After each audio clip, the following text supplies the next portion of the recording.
The Adventures of Gerard, by Sir Arthur Conan Doyle. Preface. I hope that some readers may possibly be interested in these little tales of the Napoleonic soldiers to the extent of following them up to the springs from which they flow. The age was rich in military material, some of it the most human and most picturesque that I have ever read. Setting aside historical works, or the biographies of the leaders, there is a mass of evidence written by the actual fighting men themselves which describes their feelings and their experiences, stated always from the point of view of the particular branch of the service to which they belonged. The cavalry were particularly happy in their writers of memoirs. Thus De Rocca, in his Memoires sur la guerre de France et en Espagne, has given the narrative of a hussar, while de Naylies, in his Memoires sur la guerre d'Espagne, gives the same campaign from the point of view of the dragoon. Then we have the Souvenirs militaires du Colonel de Gonneville, which treats a series of wars, including that of Spain, as seen from under the steel-brimmed, hair-crested helmet of a cuirassier. Pre-eminent among all these works, and among all military memoirs, are the famous reminiscences of Marbot, which can be obtained in an English form. Marbot was a chasseur, so again we obtain the cavalry point of view. Among other books which help one to an understanding of the Napoleonic soldier, I would specially recommend Les Cahiers du Capitaine Cognet, which treat the wars from the point of view of the private of the Guards, and Les Memoires du Sergeant Bourgon, who was a non-commissioned officer in the same corps.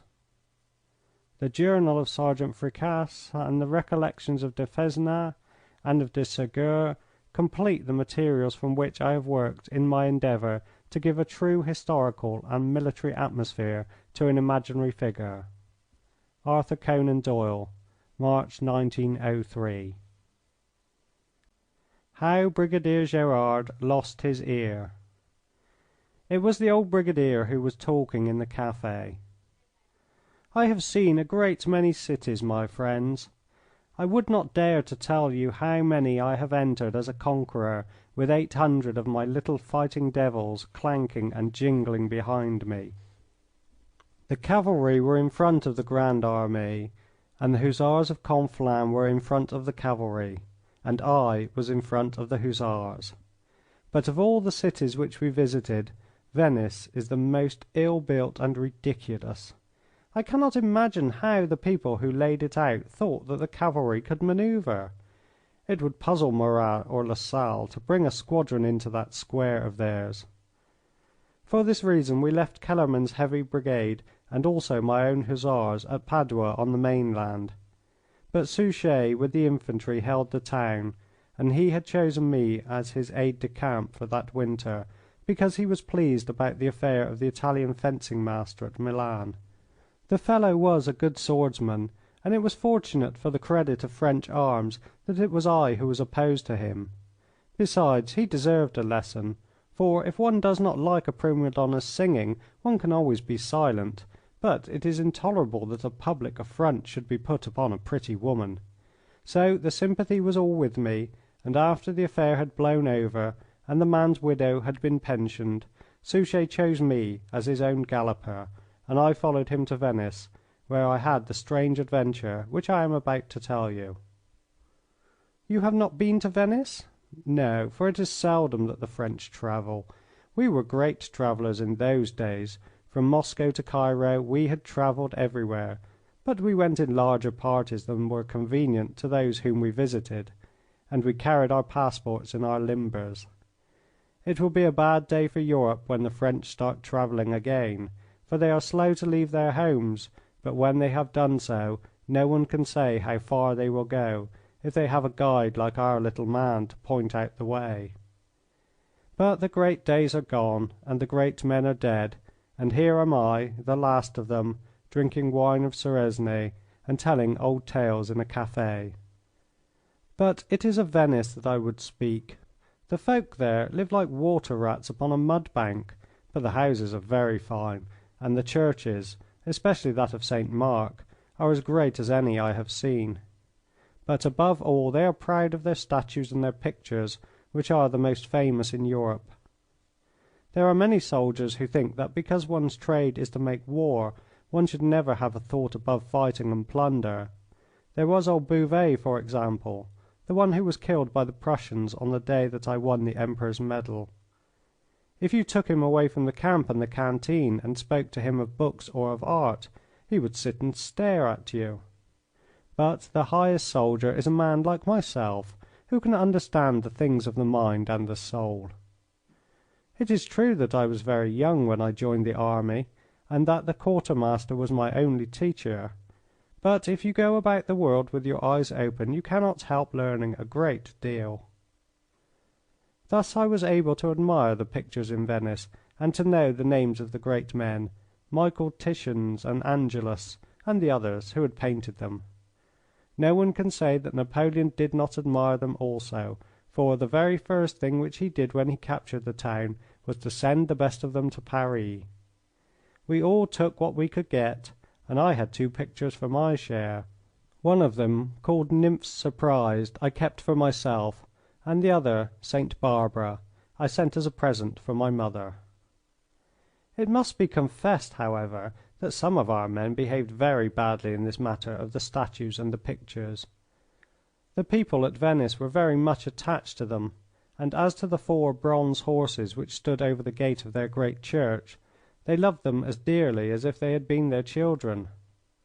I have always been a judge of a horse, and I had a good look at these ones, but I could not see that there was much to be said for them. They were too coarse-limbed for light cavalry charges, and they had not the weight for the gun teams. However, they were the only 4 horses, alive or dead, in the whole town, so it was not to be expected that the people would know any better. They wept bitterly when they were sent away, and 10 French soldiers were found floating in the canals that night. As a punishment for these murders, a great many more of their pictures were sent away, and the soldiers took to breaking the statues and firing their muskets at the stained glass windows. This made the people furious, and there was very bad feeling in the town. Many officers and men disappeared during that winter, and even their bodies were never found. For myself I had plenty to do, and I never found the time heavy on my hands. In every country it has been my custom to try to learn the language. For this reason I always look round for some lady who will be kind enough to teach it to me, and then we practice it together. This is the most interesting way of picking it up, and before I was 30 I could speak nearly every tongue in Europe. But it must be confessed that what you learn is not of much use for the ordinary purposes of life. My business, for example, has usually been with soldiers and peasants, and what advantage is it to be able to say to them that I love only them and that I will come back when the wars are over? Never have I had so sweet a teacher as in Venice. Lucia was her first name, and her second... But a gentleman forgets second names.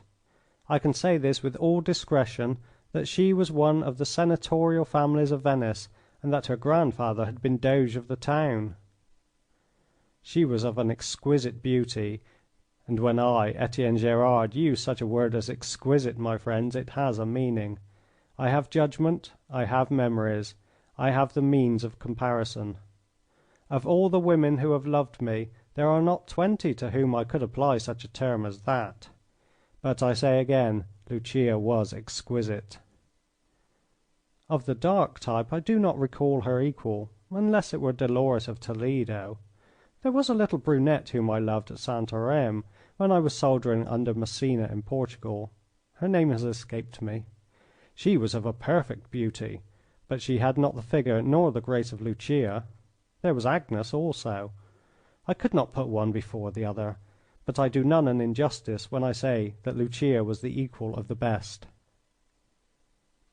It was over this matter of pictures that I had first met her, for her father owned a palace on the farther side of the Rialto bridge upon the Grand Canal, and it was so packed with wall paintings that Suchet sent a party of sappers to cut some of them out and send them to Paris.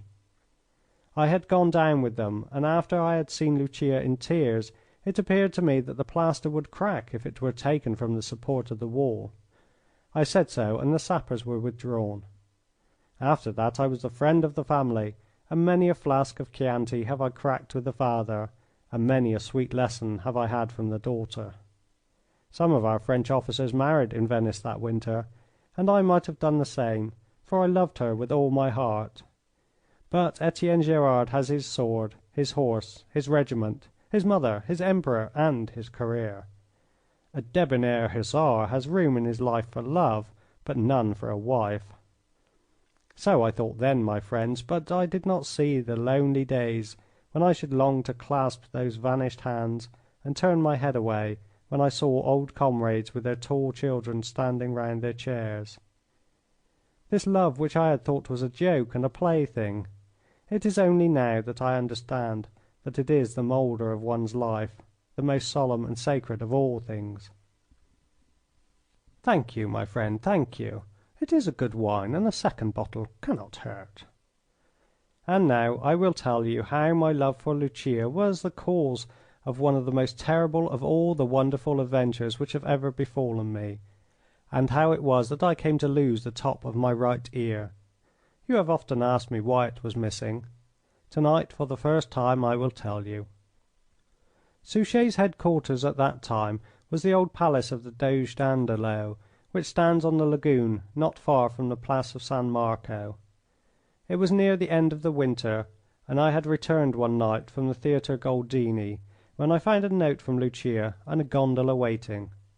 She prayed me to come to her at once, as she was in trouble. To a Frenchman and a soldier there was but one answer to such a note. In an instant I was in the boat and the gondolier was pushing out into the dark lagoon. I remember that as I took my seat in the boat I was struck by the man's great size. He was not tall, but he was one of the broadest men that I have ever seen in my life. But the gondoliers of Venice are a strong breed, and powerful men are common enough among them. The fellow took his place behind me and began to row. A good soldier in an enemy's country should everywhere and at all times be on the alert. It has been one of the rules of my life, and if I have lived to wear grey hairs it is because I have observed it. And yet upon that night I was as careless as a foolish young recruit who fears lest he should be thought to be afraid. My pistols I had left behind in my hurry. My sword was at my belt, but it is not always the most convenient of weapons. I lay back in my seat in the gondola, lulled by the gentle swish of the water and the steady creaking of the oar. Our way lay through a network of narrow canals, with high houses towering on either side and a thin slit of star-spangled sky above us. Here and there, on the bridges which spanned the canal, there was the dim glimmer of an oil lamp, and sometimes there came a gleam from some niche where a candle burned before the image of a saint. But save for this it was all black, and one could only see the water by the white fringe which curled round the long black nose of our boat. It was a place and a time for dreaming. I thought of my own past life, of all the great deeds in which I have been concerned, of the horses that I had handled, and of the women that I had loved. Then I thought also of my dear mother, and I fancied her joy when she heard the folk in the village talking about the fame of her son. Of the Emperor also I thought, and of France, the dear fatherland, the sunny France, mother of beautiful daughters and of gallant sons. My heart glowed within me as I thought of how we had brought her colours so many hundred leagues beyond her borders. To her greatness I would dedicate my life. I placed my hand upon my heart as I swore it, and at that instant the gondolier fell upon me from behind. When I say that he fell upon me, I do not mean merely that he attacked me, but that he really did tumble upon me with all his weight. The fellow stands behind you and above you as he rows, so that you can neither see him nor can you in any way guard against such an assault.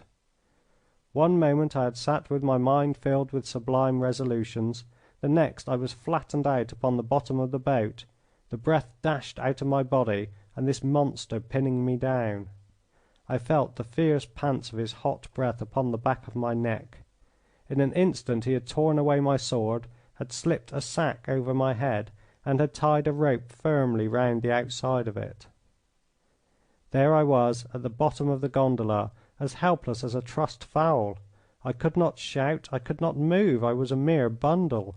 An instant later I heard once more the swishing of the water and the creaking of the oar. This fellow had done his work and had resumed his journey as quietly and unconcernedly as if he were accustomed to clap a sack over a colonel of hussars every day of the week. I cannot tell you the humiliation and also the fury which filled my mind as I lay there like a helpless sheep being carried to the butcher's. I, Etienne Gerard, the champion of the 6 brigades of light cavalry and the first swordsman of the Grand Army, to be overpowered by a single unarmed man in such a fashion. Yet I lay quiet, for there is a time to resist and there is a time to save one's strength. I had felt the fellow's grip upon my arms, and I knew that I would be a child in his hands. I waited quietly, therefore, with a heart which burned with rage, until my opportunity should come. How long I lay there at the bottom of the boat I cannot tell, but it seemed to me to be a long time, and always there were the hiss of the waters and the steady creaking of the oar. Several times we turned corners, for I heard the long, sad cry which these gondoliers give when they wish to warn their fellows that they are coming. At last, after a considerable journey, I felt the side of the boat scrape up against a landing place. The fellow knocked 3 times with his oar upon wood, and in answer to his summons I heard the rasping of bars and the turning of keys. A great door creaked back upon its hinges. "Have you got him?" asked a voice in Italian. My monster gave a laugh and kicked the sack in which I lay. "Here he is," said he. "They are waiting." He added something which I could not understand. "Take him, then," said my captor. He raised me in his arms, ascended some steps, and I was thrown down upon a hard floor. A moment later the bars creaked and the key whined once more. I was a prisoner inside a house. From the voices and the steps there seemed now to be several people round me. I understand Italian a great deal better than I speak it, and I could make out very well what they were saying. "You have not killed him, Matteo?" "What matter if I have?" "My faith, you will have to answer for it to the tribunal." "They will kill him, will they not?" "Yes, but it is not for you or me to take it out of their hands." "Tut, I have not killed him. Dead men do not bite, and his cursed teeth met in my thumb as I pulled the sack over his head. He lies very quiet." "Tumble him out, and you will find that he is lively enough." The cord which bound me was undone and the sack drawn from over my head. With my eyes closed I lay motionless upon the floor. "By the saints, Matteo, I tell you that you have broken his neck." "Not I. He has only fainted. The better for him if he never came out of it again." I felt a hand within my tunic. "Matteo is right," said a voice. "His heart beats like a hammer. Let him lie, and he will soon find his senses." I waited for a minute or so, and then I ventured to take a stealthy peep from between my lashes. At first I could see nothing, for I had been so long in darkness, and it was but a dim light in which I found myself. Soon, however, I made out that a high and vaulted ceiling covered with painted gods and goddesses was arching over my head. This was no mean den of cutthroats into which I had been carried, but it must be the hall of some Venetian palace. Then, without movement, very slowly and stealthily, I had a peep at the men who surrounded me.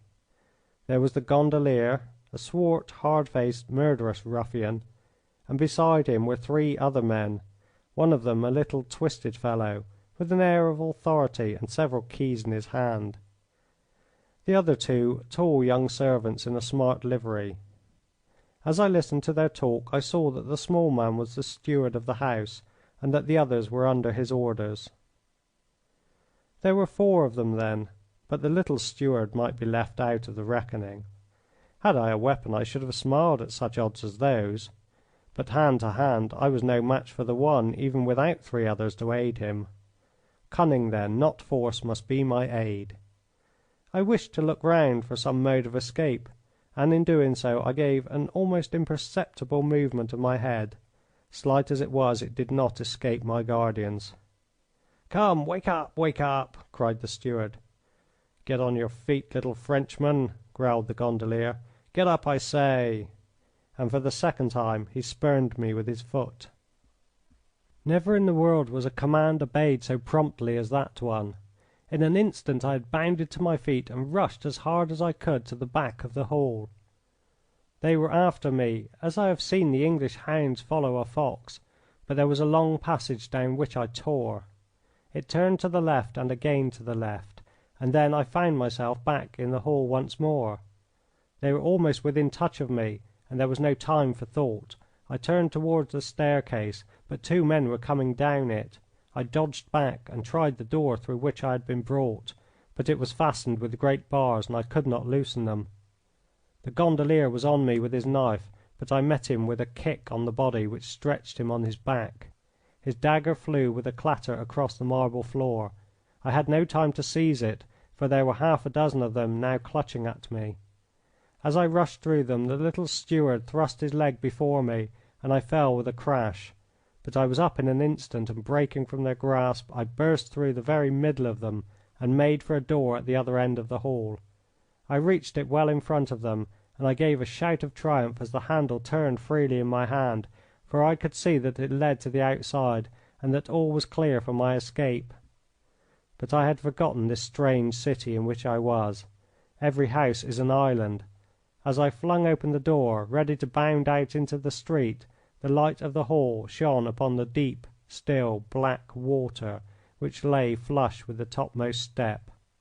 I shrank back, and in an instant my pursuers were on me.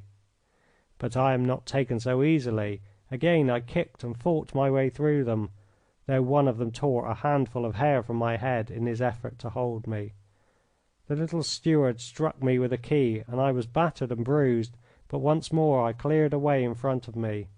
Up the grand staircase I rushed, burst open the pair of huge folding doors which faced me, and learned at last that my efforts were in vain. The room into which I had broken was brilliantly lighted. With its gold cornices, its massive pillars, and its painted walls and ceilings, it was evidently the grand hall of some famous Venetian palace. There are many hundred such in this strange city, any one of which has rooms which would grace the Louvre or Versailles. In the centre of this great hall there was a raised dais, and upon it, in a half circle, there sat 12 men all clad in black gowns, like those of a Franciscan monk, and each with a mask over the upper part of his face. A group of armed men, rough-looking rascals, were standing round the door, and amid them, facing the dais, was a young fellow in the uniform of the light infantry. As he turned his head I recognized him.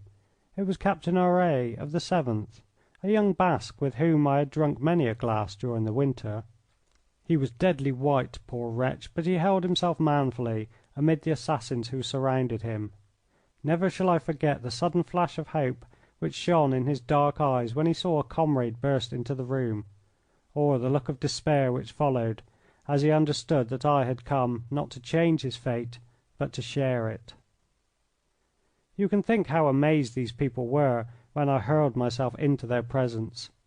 My pursuers had crowded in behind me and choked the doorway, so that all further flight was out of the question.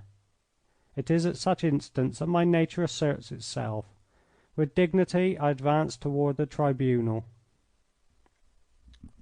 My jacket was torn, my hair was dishevelled, my head was bleeding, but there was that in my eyes and in my carriage which made them realize that no common man was before them. Not a hand was raised to arrest me until I halted in front of a formidable old man whose long grey beard and masterful manner told me that both by years and by character he was the man in authority. "Sir," said I, "you will perhaps tell me why I have been forcibly arrested and brought to this place. I am an honourable soldier, as is this other gentleman here, and I demand that you will instantly set us both at liberty." There was an appalling silence to my appeal. It was not pleasant to have 12 masked faces turned upon you and to see 12 pairs of vindictive Italian eyes fixed with fierce intentness upon your face. but I stood as a debonair soldier should, and I could not but reflect how much credit I was bringing upon the Hussars of Conflans by the dignity of my bearing. I do not think that anyone could have carried himself better under such difficult circumstances. I looked with a fearless face from one assassin to another, and I waited for some reply. It was the greybeard who at last broke the silence. "Who is this man?" he asked. "His name is Gerard," said the little steward at the door. "Colonel Gerard," said I. "I will not deceive you. I am Etienne Gerard, the Colonel Gerard, 5 times mentioned in despatches and recommended for the sword of honour. I am aide de camp to General Suchet, and I demand my instant release, together with that of my comrade in arms." The same terrible silence fell upon the assembly, and the same 12 pairs of merciless eyes were bent upon my face. Again it was the greybeard who spoke. "He is out of his order. There are 2 names upon our list before him. He escaped from our hands and burst into the room. Let him await his turn. Take him down to the wooden cell. If he resist us, your Excellency, bury your knives in his body. The tribunal will uphold you. Remove him until we have dealt with the others." They advanced upon me, and for an instant I thought of resistance. It would have been a heroic death, but who was there to see it or to chronicle it? I might be only postponing my fate, and yet I had been in so many bad places and come out unhurt that I had learned always to hope and to trust my star. I allowed these rascals to seize me, and I was led from the room, the gondolier walking at my side with a long, naked knife in his hand. I could see in his brutal eyes the satisfaction which it would give him if he could find some excuse for plunging it into my body. They are wonderful places, these great Venetian houses, palaces and fortresses and prisons all in one. I was led along a passage and down a bare stone stair until we came to a short corridor from which 3 doors opened. Through one of these I was thrust, and the spring lock closed behind me. The only light came dimly through a small grating which opened on the passage. Peering and feeling, I carefully examined the chamber in which I had been placed. I understood from what I had heard that I should soon have to leave it again in order to appear before this tribunal, but still it is not my nature to throw away any possible chances. The stone floor of the cell was so damp and the walls for some feet high were so slimy and foul that it was evident that they were beneath the level of the water. A single slanting hole high up near the ceiling was the only aperture for light or air. Through it I saw one bright star shining down upon me, and the sight filled me with comfort and with hope. I have never been a man of religion, though I have always had a respect for those who were, but I remember that night that the star shining down the shaft seemed to be an all-seeing eye which was upon me, and I felt as a young and frightened recruit might feel in battle when he saw the calm gaze of his colonel turned upon him. 3 of the sides of my prison were formed of stone, but the 4th was of wood, and I could see that it had only recently been erected. Evidently a partition had been thrown up to divide a single large cell into 2 smaller ones. There was no hope for me in the old walls, in the tiny window, or in the massive door. It was only in this one direction of the wooden screen that there was any possibility of exploring. My reason told me that if I should pierce it, which did not seem very difficult, it would only be to find myself in another cell as strong as that in which I then was. Yet I had always rather be doing something than doing nothing, so I bent all my attention and all my energies upon the wooden wall. 2 planks were badly joined and so loose that I was certain I could easily detach them. I searched about for some tool, and I found one in the leg of a small bed which stood in the corner.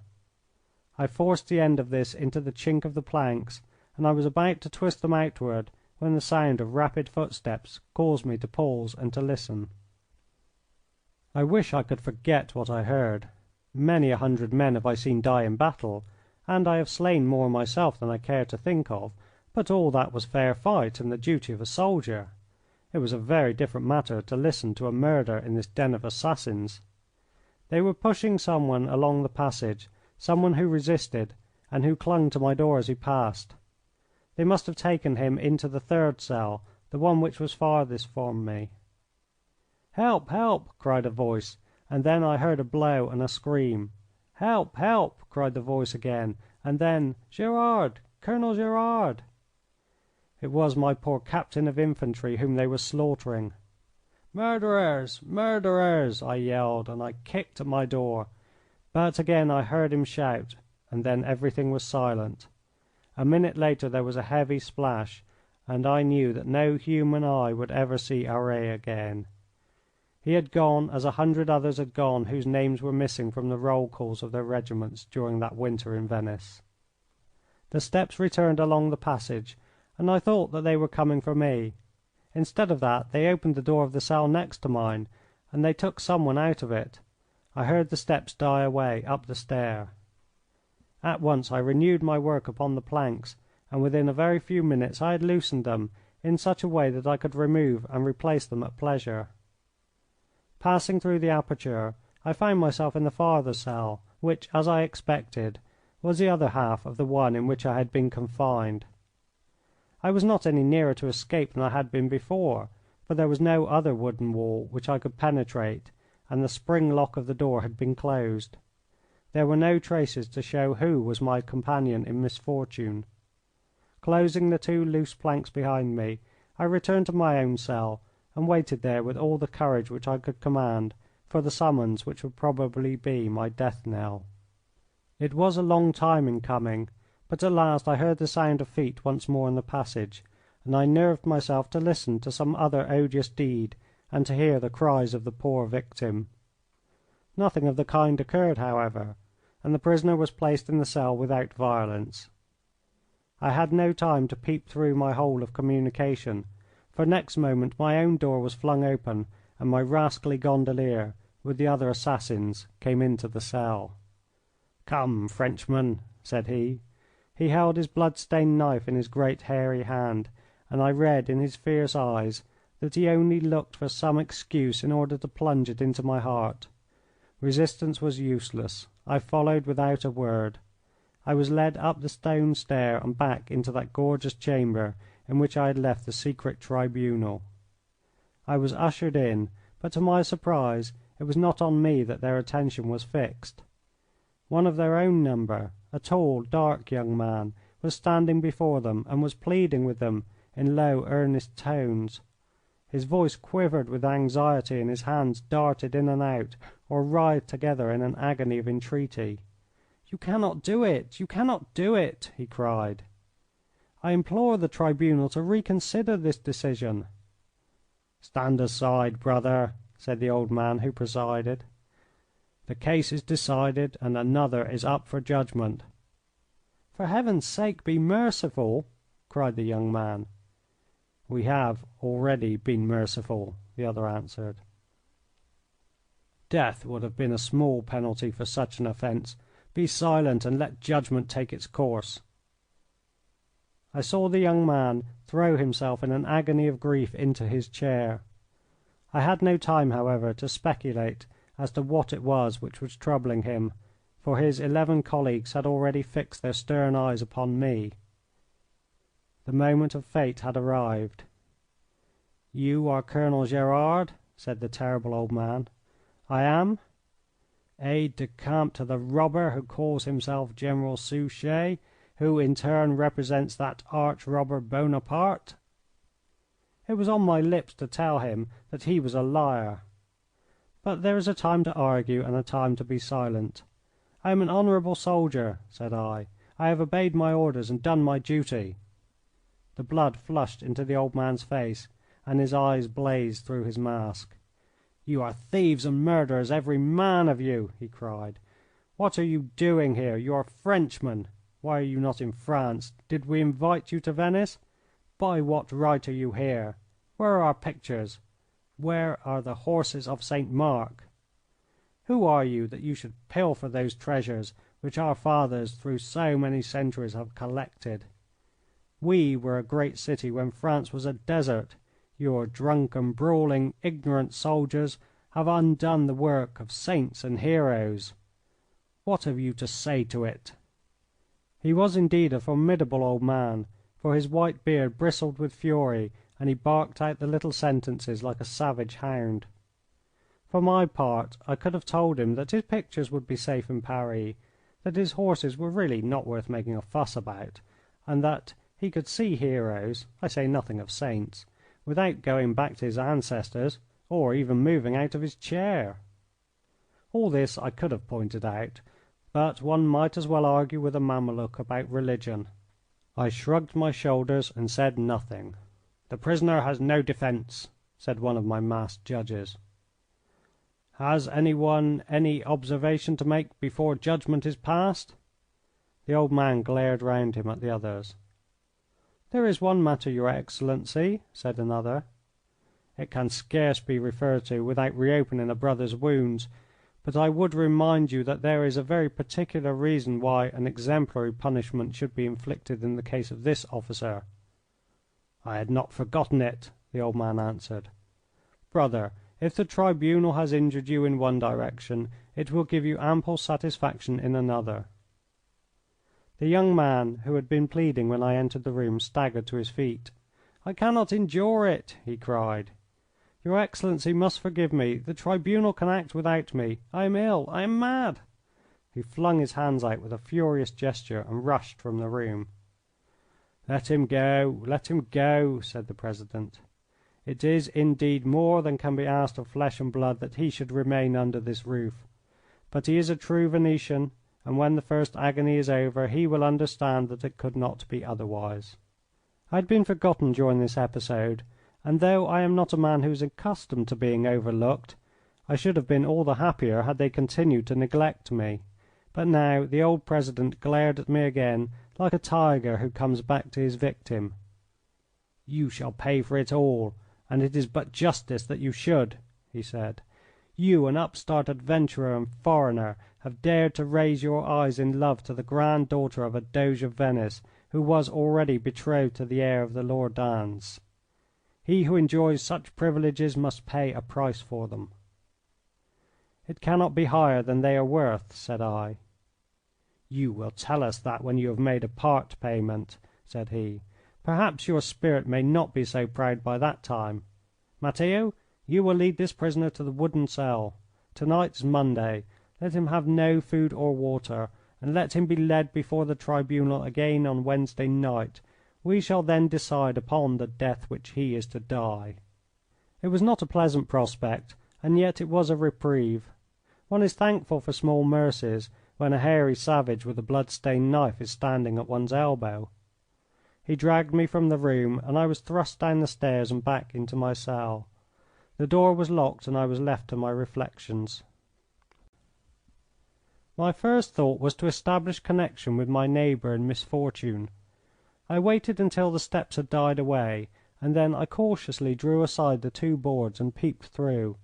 The light was very dim, so dim that I could only just discern a figure huddled in the corner, and I could hear the low whisper of a voice which prayed as one prays who is in deadly fear. The boards must have made a creaking. There was a sharp exclamation of surprise. "Courage, friend, courage!" I cried. "All is not lost. Keep a stout heart, for Etienne Gerard is by your side." "Etienne?" It was a woman's voice which spoke, a voice which was always music to my ears. I sprang through the gap and I flung my arms round her. "Lucia! Lucia!" I cried. It was Etienne and Lucia for some minutes, for one does not make speeches at moments like that. It was she who came to her senses first.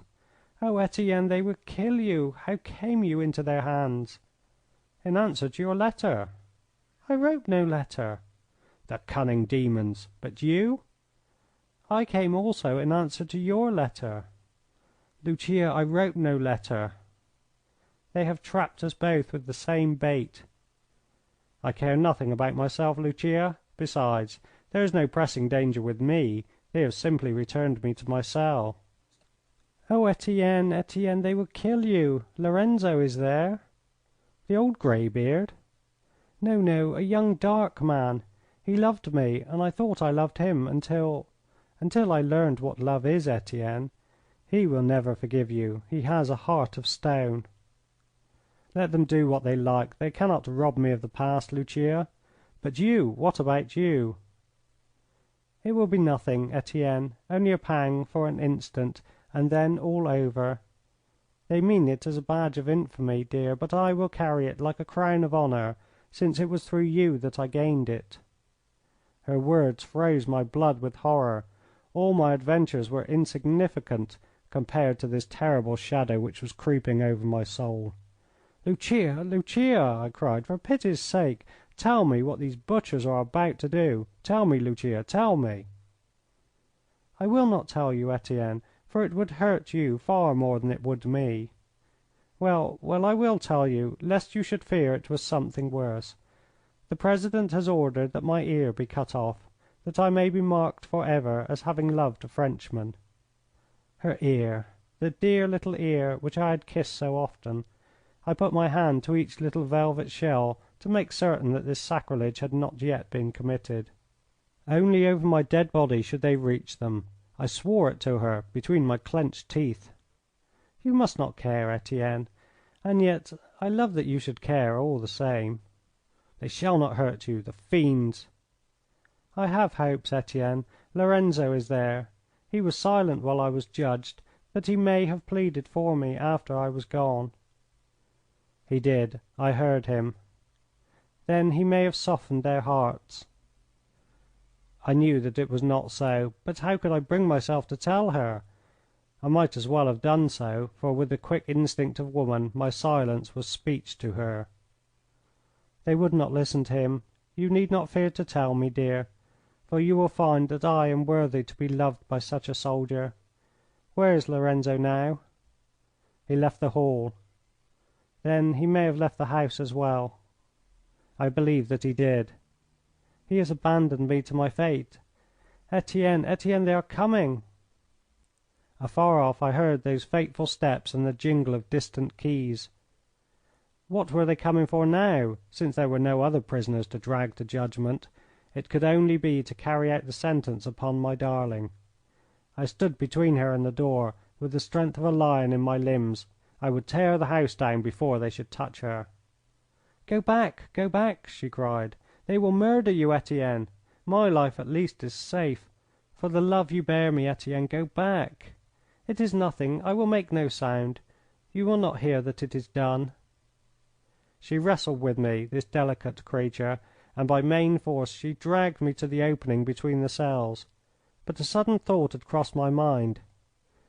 "We may yet be saved," I whispered. "Do what I tell you at once and without argument. Go into my cell, quick!" I pushed her through the gap and helped her to replace the planks. I had retained her cloak in my hands, and with this wrapped round me I crept into the darkest corner of her cell. There I lay when the door was opened and several men came in. I had reckoned that they would bring no lantern, for they had none with them before. To their eyes I was only a dark blur in the corner. "Bring a light," said one of them. "No, no, curse it!" cried a rough voice, which I knew to be that of the ruffian Matteo. "It is not a job that I like, and the more I saw it the less I should like it. I am sorry, signora, but the order of the tribunal has to be obeyed." My impulse was to spring to my feet and to rush through them all and out by the open door. But how would that help Lucia? Suppose that I got clear away. She would be in their hands until I could come back for help, for single handed I could not hope to clear a way for her. All this flashed through my mind in an instant, and I saw that the only course for me was to lie still, take what came, and wait my chance. The fellow's coarse hand felt about among my curls, those curls in which only a woman's fingers had ever wandered. The next instant he gripped my ear, and a pain shot through me as if I had been touched with a hot iron. I bit my lip to stifle a cry, and I felt the blood run warm down my neck and back. "There, thank Heaven that's over," said the fellow, giving me a friendly pat on the head. "You're a brave girl, signora, I'll say that for you, and I only wish you'd have had better taste than to love a Frenchman. You can blame him and not me for what I have done." What could I do save to lie still and grind my teeth at my own helplessness? At the same time my pain and my rage were always soothed by the reflection that I had suffered for the woman whom I loved. It is the custom of men to say to ladies that they would willingly endure any pain for their sake, but it was my privilege to show that I had said no more than I meant. I thought also how nobly I would seem to have acted if ever the story came to be told, and how proud the regiment of Conflans might well be of their colonel. These thoughts helped me to suffer in silence while the blood still trickled over my neck and dripped upon the stone floor.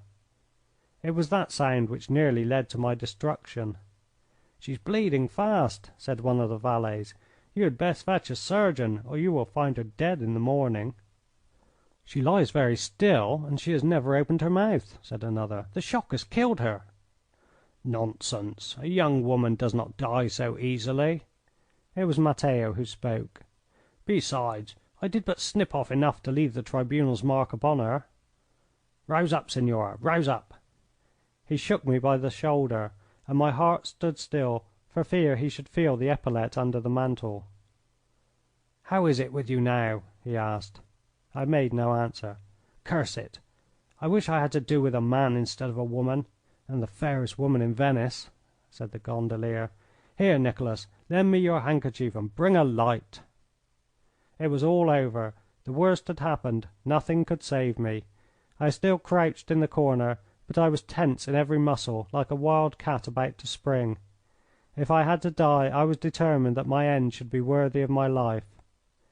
One of them had gone for a lamp, and Matteo was stooping over me with a handkerchief. In another instant my secret would be discovered. But he suddenly drew himself straight and stood motionless. At the same instant there came a confused murmuring sound through the little window far above my head. It was the rattle of oars and the buzz of many voices. Then there was a crash upon the door upstairs, and a terrible voice roared, "Open! Open in the name of the Emperor!" The Emperor! It was like the mention of some saint, which by its very sound can frighten the demons. Away they ran with cries of terror, Matteo, the valets, the steward, all of the murderous gang. Another shout, and then the crash of a hatchet and the splintering of planks. There were the rattle of arms and the cries of French soldiers in the hall. Next instant feet came flying down the stair, and a man burst frantically into my cell. "Lucia!" he cried. "Lucia!" He stood in the dim light, panting and unable to find his words. Then he broke out again. "Have I not shown you how I love you, Lucia? What more could I do to prove it? I have betrayed my country. I have broken my vow. I have ruined my friends. And I have given my life in order to save you." It was young Lorenzo Loredan, the lover whom I had superseded. My heart was heavy for him at the time, but after all it is every man for himself in love, and if one fails in the game it is some consolation to lose to one who can be a graceful and considerate winner. I was about to point this out to him, but at the first word I uttered he gave a shout of astonishment, and rushing out he seized the lamp which hung in the corridor and flashed it in my face. "It is you, you villain!" he cried. "You French coxcomb! You shall pay me for the wrong which you have done me." But the next instant he saw the pallor of my face and the blood which was still pouring from my head. "What is this?" he asked. "How come you to have lost your ear?" I shook off my weakness, and pressing my handkerchief to my wound I rose from my couch, the debonair colonel of Hussars. "My injury, sir, is nothing. With your permission we will not allude to a matter so trifling and so personal." But Lucia had burst through from her cell and was pouring out the whole story while she clasped Lorenzo's arm. "This noble gentleman, he has taken my place, Lorenzo. He has borne it for me. He has suffered that I might be saved." I could sympathise with the struggle which I could see in the Italian's face. At last he held out his hand to me.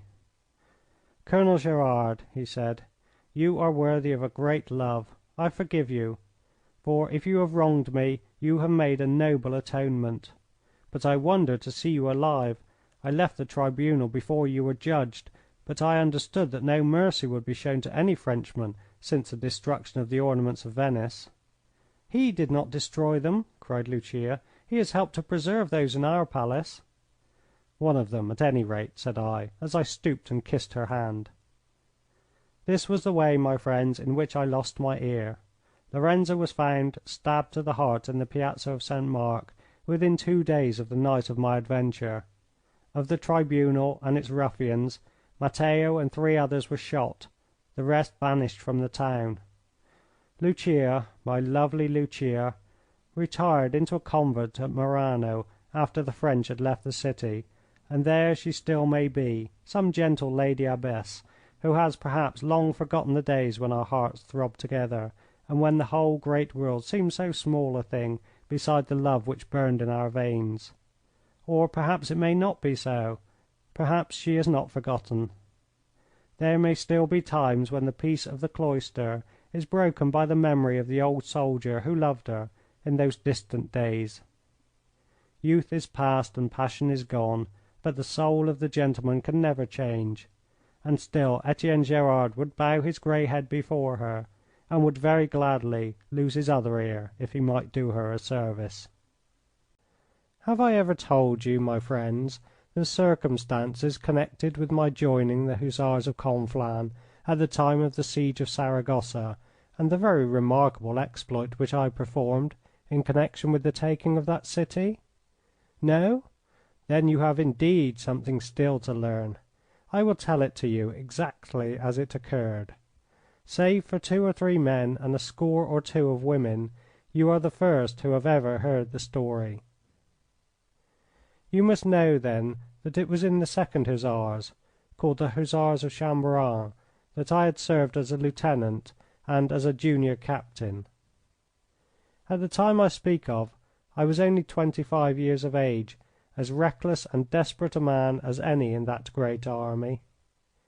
It chanced that the war had come to a halt in Germany while it was still raging in Spain, so the Emperor, wishing to reinforce the Spanish army, transferred me as senior captain to the Hussars of Conflans, which were at that time in the 5th Army Corps under Marshal Lannes.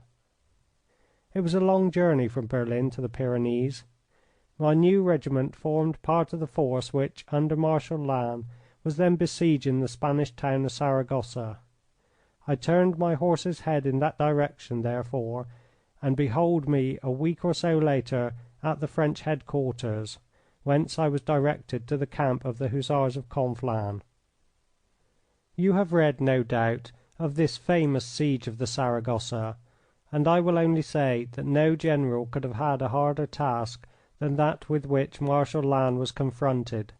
The immense city was crowded with a horde of Spaniards, soldiers, peasants, priests, all filled with the most furious hatred of the French and the most savage determination to perish before they would surrender. There were 80,000 men in the town and only 30,000 to besiege them, yet we had a powerful artillery and our engineers were of the best. There was never such a siege, for it is usual that when the fortifications are taken the city falls, but here it was not until the fortifications were taken that the real fighting began. Every house was a fort and every street a battlefield, so that slowly, day by day, we had to work our way inwards, blowing up the houses with their garrisons until more than half the city had disappeared. Yet the other half was as determined as ever, and in a better position for defence, since it consisted of enormous convents and monasteries with walls like the Bastille, which could not be so easily brushed out of our way. This was the state of things at the time that I joined the army. I will confess to you that cavalry are not of much use in a siege, although there was a time when I would not have permitted anyone to have made such an observation. The Hussars of Conflans were encamped to the south of the town, and it was their duty to throw out patrols and to make sure that no Spanish force was advancing from that quarter. The colonel of the regiment was not a good soldier, and the regiment was at that time very far from being in the high condition which it afterwards attained. Even in that one evening I saw several things which shocked me, for I had a high standard, and it went to my heart to see an ill-arranged camp, an ill-groomed horse, or a slovenly trooper. That night I supped with 26 of my new brother officers, and I fear that in my zeal I showed them only too plainly that I found things very different to what I was accustomed in the army of Germany. There was silence in the mess after my remarks, and I felt that I had been indiscreet when I saw the glances that were cast at me. The colonel especially was furious, and a great major named Olivier, who was the fire eater of the regiment, sat opposite to me, curling his huge black moustaches and staring at me as if he would eat me. However, I did not resent his attitude, for I felt that I had indeed been indiscreet, and that it would give a bad impression if upon this my first evening I quarrelled with my superior officer. So far I admit that I was wrong, but now I come to the sequel. Supper over, the colonel and some other officers left the room, for it was in a farmhouse that the mess was held. There remained a dozen or so, and a goatskin of Spanish wine having been brought in, we all made merry. Presently this Major Olivier asked me some questions concerning the army of Germany and as to the part which I had myself played in the campaign. Flushed with the wine, I was drawn on from story to story. It was not unnatural, my friends. You will sympathize with me. Up there I had been the model for every officer of my years in the army. I was the first swordsman, the most dashing rider, the hero of 100 adventures. Here I found myself not only unknown, but even disliked. Was it not natural that I should wish to tell these brave comrades what sort of man it was that had come among them? Was it not natural that I should wish to say, "Rejoice, my friends, rejoice! It is no ordinary man who has joined you tonight, but it is I, the Gerard, the hero of Ratisbon, the victor of Jena, the man who broke the square at Austerlitz"? I could not say all this, but I could at least tell them some incidents which would enable them to say it for themselves.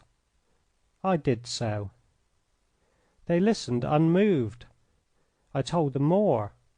At last, after my tale of how I had guided the army across the Danube, one universal shout of laughter broke from them all. I sprang to my feet, flushed with shame and anger. They had drawn me on. They were making game of me. They were convinced that they had to do with a braggart and a liar. Was this my reception in the Hussars of Conflans? I dashed the tears of mortification from my eyes, and they laughed the more at the sight. "Do you know, Captain Petelin, whether Marshal Lannes is still with the army?" asked the major. "I believe that he is, sir," said the other. "Really? I should have thought that his presence was hardly necessary, now that Captain Gerard has arrived." Again there was a roar of laughter. I can see the ring of faces, the mocking eyes, the open mouths, Olivier with his great black bristles, Pelletan thin and sneering, even the young sub lieutenants convulsed with merriment. Heavens, the indignity of it! But my rage had dried my tears. I was myself again, cold, quiet, self-contained, ice without and fire within. "May I ask, sir," said I to the major, "at what hour the regiment is paraded?" "I trust, Captain Gerard, that you do not mean to alter our hours," said he, and again there was a burst of laughter, which died away as I looked slowly round the circle. "What hour is the assembly?" I asked sharply of Captain Pelletan. Some mocking answer was on his tongue, but my glance kept it there. "The assembly is at 6," he answered. "I thank you," said I. I then counted the company and found that I had to do with 14 officers, 2 of whom appeared to be boys fresh from St. Cyr. I could not condescend to take any notice of their indiscretion. There remained the major, 4 captains, and 7 lieutenants. "Gentlemen," I continued, looking from one to the other of them, "I should feel myself unworthy of this famous regiment if I did not ask you for satisfaction for the rudeness with which you have greeted me, and I should hold you to be unworthy of it if on any pretext you refuse to grant it." "You will have no difficulty upon that score," said the Major. "I am prepared to waive my rank and to give you every satisfaction in the name of the Hussars of Conflans." "I thank you," I answered. "I feel, however, that I have some claim upon these other gentlemen who laughed at my expense." "Whom would you fight, then?" asked Captain Pelletan. "All of you," I answered. They looked in surprise from one to the other. Then they drew off to the other end of the room, and I heard the buzz of their whispers. They were laughing. Evidently they still thought that they had to do with some empty braggart. Then they returned. "Your request is unusual," said Major Olivier, "but it will be granted. How do you propose to conduct such a duel? The terms lie with you." "Sabres," said I, "and I will take you in order of seniority, beginning with you, Major Olivier, at 5 o'clock. I will thus be able to devote 5 minutes to each before the assembly is blown. I must, however, beg you to have the courtesy to name the place of the meeting, since I am still ignorant of the locality." They were impressed by my cold and practical manner. Already the smile had died away from their lips. Olivier's face was no longer mocking, but it was dark and stern. "There is a small open space behind the horse lines," said he. "We have held a few affairs of honour there, and it has done very well. We shall be there, Captain Gerard, at the hour you name." I was in the act of bowing to thank them for their acceptance when the door of the mess room was flung open and the colonel hurried into the room with an agitated face. "Gentlemen," said he, "I have been asked to call for a volunteer from among you for a service which involves the greatest possible danger.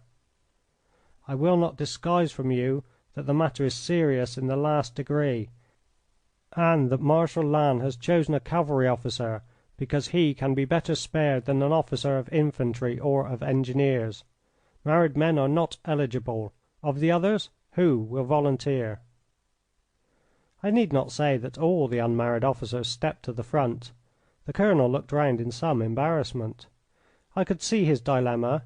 It was the best man who should go, and yet it was the best man whom he could least spare. "Sir," said I, "may I be permitted to make a suggestion?" He looked at me with a hard eye. He had not forgotten my observations at supper. "Speak," said he. "I would point out, sir," said I, "that this mission is mine, both by right and by convenience." "Why so, Captain Gerard?" "By right, because I am the senior captain. By convenience, because I shall not be missed in the regiments, since the men have not yet learned to know me." The colonel's features relaxed. "There is certainly truth in what you say, Captain Gerard," said he. "I think that you are indeed best fitted to go upon this mission. If you will come with me I will give you your instructions." I wished my new comrades good night as I left the room, and I repeated that I should hold myself at their disposal at 5 o'clock next morning. They bowed in silence, and I thought that I could see from the expression of their faces that they had already begun to take a more just view of my character. I had expected that the colonel would at once inform me what it was that I had been chosen to do, but instead of that he walked on in silence, I following behind him. We passed through the camp and made our way across the trenches and over the ruined heaps of stones which marked the old wall of the town. Within there was a labyrinth of passages formed among the debris of the houses which had been destroyed by the mines of the engineers. Acres and acres were covered with splintered walls and piles of brick, which had once been a populous suburb. Lanes had been driven through it, and lanterns placed at the corners with inscriptions to direct the wayfarer. The colonel hurried onward, until at last, after a long walk, we found our way barred by a high grey wall which stretched right across our path.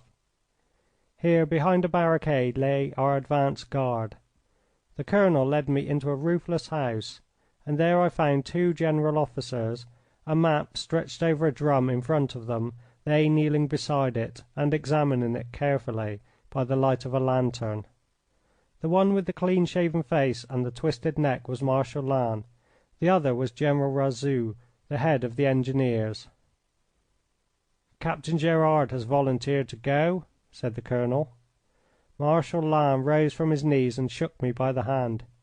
"You are a brave man, sir," said he. "I have a present to make to you," he added, handing me a very tiny glass tube. "It has been specially prepared by Dr. Fardet.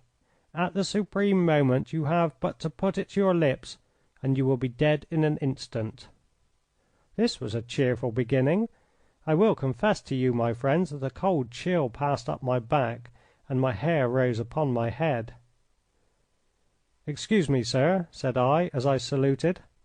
"I am aware that I have volunteered for a service of great danger, but the exact details have not yet been given to me."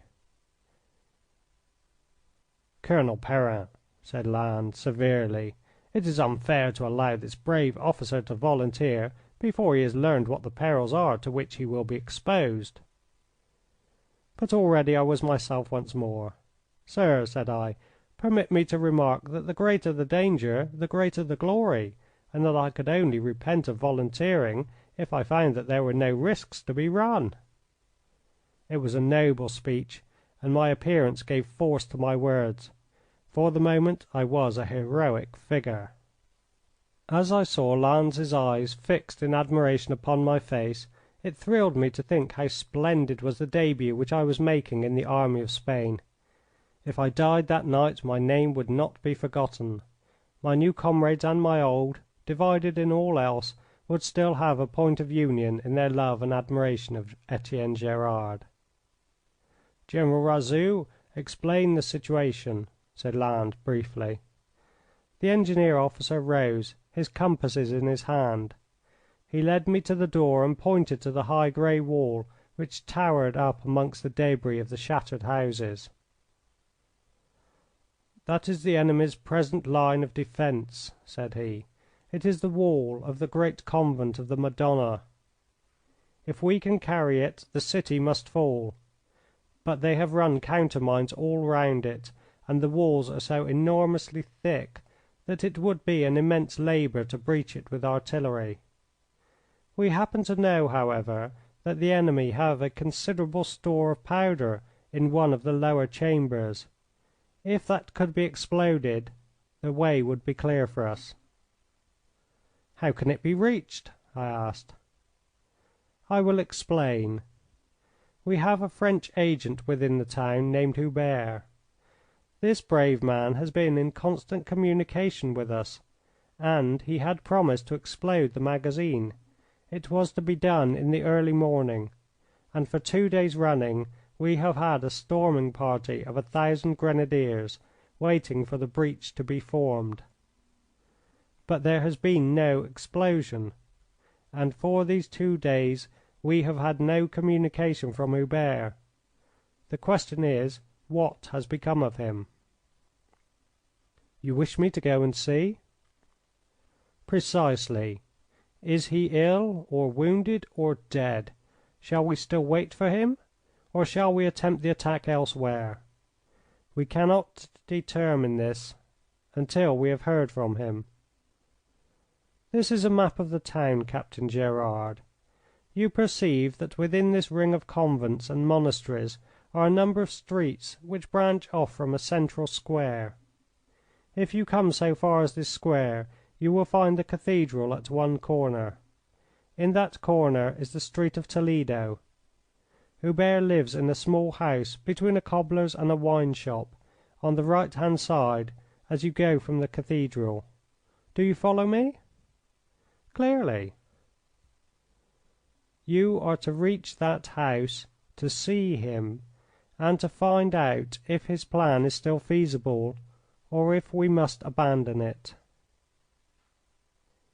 He produced what appeared to be a roll of dirty brown flannel. "This is the dress of a Franciscan friar," said he. "You will find it the most useful disguise." I shrank away from it. "It turns me into a spy!" I cried. "Surely I can go in my uniform." "Impossible! How could you hope to pass through the streets of the city? Remember also that the Spaniards take no prisoners, and that your fate will be the same in whatever dress you are taken." It was true, and I had been long enough in Spain to know that that fate was likely to be something more serious than mere death. All the way from the frontier I had heard grim tales of torture and mutilation. I enveloped myself in the Franciscan gown. Now I am ready. "Are you armed?" "My sabre." "They will hear it clank. Take this knife and leave your sword. Tell Hubert that at 4 o'clock, before dawn, the storming party will again be ready. There is a sergeant outside who will show you how to get into the city. Good night and good luck." Before I had left the room the two generals had their cocked hats touching each other over the map. At the door an under officer of engineers was waiting for me. I tied the girdle of my gown, and taking off my busby, I drew the cowl over my head. My spurs I removed. Then in silence I followed my guide. It was necessary to move with caution, for the walls above were lined by the Spanish sentries, who fired down continually at our advanced posts. Slinking along under the very shadow of the great convent, we picked our way slowly and carefully among the piles of ruins until we came to a large chestnut tree. Here the sergeant stopped. "It is an easy tree to climb," said he. "A scaling ladder would not be simpler. Go up it, and you will find that the top branch will enable you to step upon the roof of that house. After that it is your guardian angel who must be your guide, for I can help you no more." Girding up the heavy brown gown, I ascended the tree as directed. A half moon was shining brightly, and the line of roof stood out dark and hard against the purple starry sky. The tree was in the shadow of the house. Slowly I crept from branch to branch until I was near the top. I had but to climb along a stout limb in order to reach the wall. But suddenly my ears caught the patter of feet, and I cowered against the trunk and tried to blend myself with its shadow. A man was coming toward me on the roof. I saw his dark figure creeping along, his body crouching, his head advanced, the barrel of his gun protruding. His whole bearing was full of caution and suspicion. Once or twice he paused, and then came on again until he had reached the edge of the parapet, within a few yards of me. Then he knelt down, levelled his musket, and fired. I was so astonished at this sudden crash at my very elbow that I nearly fell out of the tree. For an instant I could not be sure that he had not hit me, but when I heard a deep groan from below, and the Spaniard leaned over the parapet and laughed aloud, I understood what had occurred. It was my poor faithful sergeant, who had waited to see the last of me. The Spaniard had seen him standing under the tree and had shot him. You will think that it was good shooting in the dark, but these people used trabucos, or blunderbusses, which were filled up with all sorts of stones and scraps of metal, so that they would hit you as certainly as I have hit a pheasant on a branch. The Spaniard stood peering down through the darkness, while an occasional groan from below showed that the sergeant was still living. The sentry looked round, and everything was still and safe. Perhaps he thought that he would like to finish off this accursed Frenchman, or perhaps he had a desire to see what was in his pockets. But whatever his motive, he laid down his gun, leaned forward, and swung himself into the tree. The same instant I buried my knife in his body, and he fell with a loud crashing through the branches and came with a thud to the ground.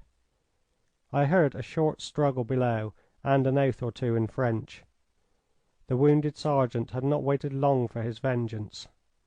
For some minutes I did not dare to move, for it seemed certain that someone would be attracted by the noise.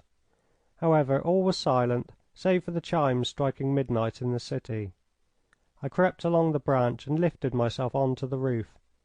The Spaniard's gun was lying there, but it was of no service to me, since he had the powder horn at his belt. At the same time, if it were found, it would warn the enemy that something had happened, so I thought it best to drop it over the wall. Then I looked round for the means of getting off the roof and down into the city. It was very evident that the simplest way by which I could get down was that by which the sentinel had got up, and what this was soon became evident. A voice along the roof called "Manuelo! Manuelo!" several times, and crouching in the shadow I saw in the moonlight a bearded head which protruded from a trap door. Receiving no answer to his summons, the man climbed through, followed by 3 other fellows, all armed to the teeth. You will see here how important it is not to neglect small precautions, for had I left the man's gun where I found it, a search must have followed and I should certainly have been discovered. As it was, the patrols saw no sign of their sentry and thought no doubt that he had moved along the line of the roofs. They hurried on, therefore, in that direction, and I, the instant that their backs were turned, rushed to the open trap door and descended the flight of steps which led from it. The house appeared to be an empty one, for I passed through the heart of it and out by an open door into the street beyond. It was a narrow and deserted lane, but it opened into a broader road which was dotted with fires, round which a great number of soldiers and peasants were sleeping. The smell within the city was so horrible that one wondered how people could live in it, for during the months that the siege had lasted there had been no attempt to cleanse the streets or to bury the dead. Many people were moving up and down from fire to fire, and among them I observed several monks. Seeing that they came and went unquestioned, I took heart and hurried on my way in the direction of the great square. Once a man rose from beside one of the fires and stopped me by seizing my sleeve. He pointed to a woman who lay motionless on the road, and I took him to mean that she was dying and that he desired me to administer the last offices of the church. I sought refuge, however, in the very little Latin that was left to me. "Ora pro nobis," said I, from the depths of my cowl. "Te Deum laudamus, ora pro nobis." I raised my hand as I spoke and pointed forward. The fellow released my sleeve and shrank back in silence, while I, with a solemn gesture, hurried upon my way. As I had imagined, this broad boulevard led out into the central square, which was full of troops and blazing with fires. I walked swiftly onward, disregarding 1 or 2 people who addressed remarks to me. I passed the cathedral and followed the street which had been described to me. Being upon the side of the city which was farthest from our attack, there were no troops encamped in it, and it lay in darkness, save for an occasional glimmer in a window. It was not difficult to find the house to which I had been directed between the wine shop and the cobbler's. There was no light within, and the door was shut. Cautiously I pressed the latch, and I felt that it had yielded. Who was within I could not tell, and yet I must take the risk. I pushed the door open and entered. It was pitch dark within, the more so as I had closed the door behind me. I felt round and came upon the edge of a table. Then I stood still and wondered what I should do next, and how I could gain some news of this Hubert, in whose house I found myself.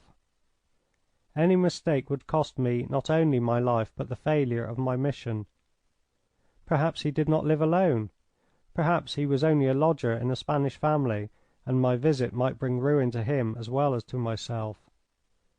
Seldom in my life have I been more perplexed. And then suddenly something turned my blood cold in my veins. It was a voice, a whispering voice in my very ear. "Mon Dieu!" cried the voice, in a tone of agony. "Oh, mon Dieu, mon Dieu!" Then there was a dry sob in the darkness, and all was still once more. It thrilled me with horror, that terrible voice, but it thrilled me also with hope, for it was the voice of a Frenchman. "Who is there?" I asked. There was a groaning, but no reply. "Is that you, Monsieur Hubert?" "Yes, yes," sighed the voice, so low that I could hardly hear it. "Water, water, for Heaven's sake, water!" I advanced in the direction of the sound, but only to come in contact with the wall. Again I heard a groan, but this time there could be no doubt that it was above my head. I put up my hands, but they felt only empty air. "Where are you?" I cried.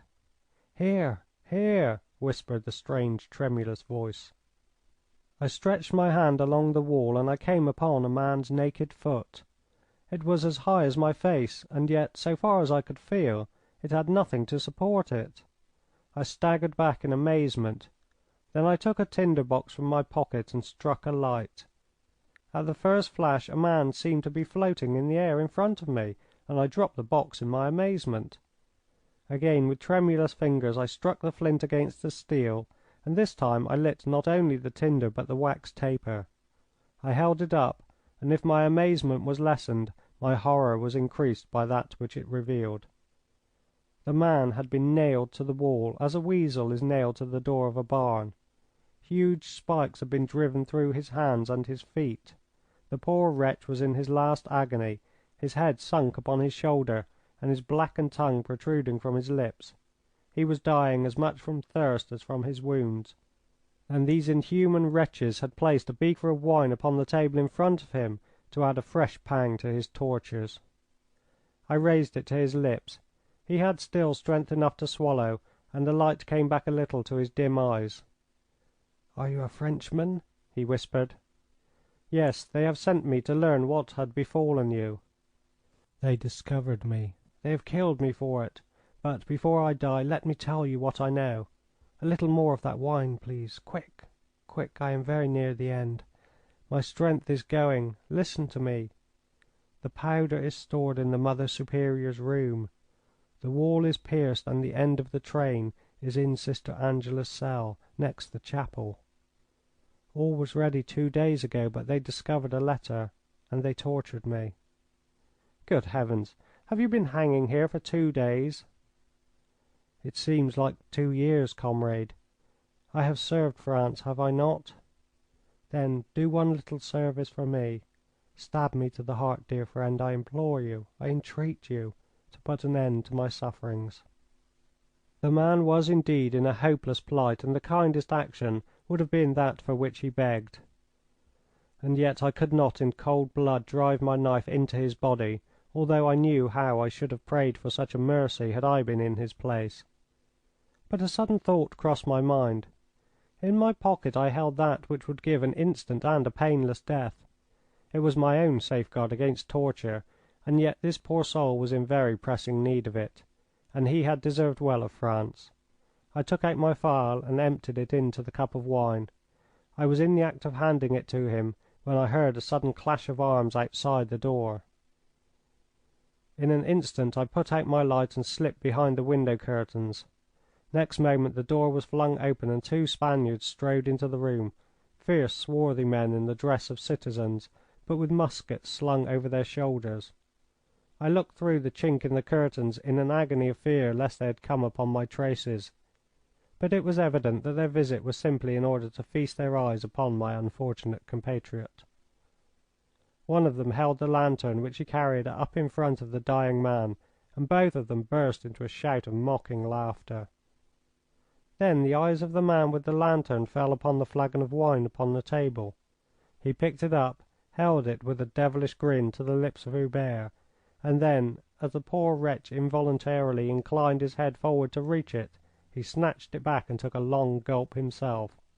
At the same instant he uttered a loud cry, clutched wildly at his own throat, and fell stone dead upon the floor.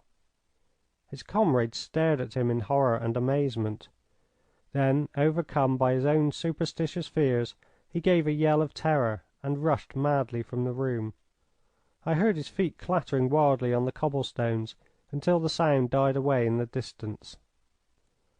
The lantern had been left burning upon the table, and by its light I saw, as I came out from behind my curtain, that the unfortunate Hubert's head had fallen forward upon his chest, and that he also was dead. The motion to reach the wine with his lips had been his last.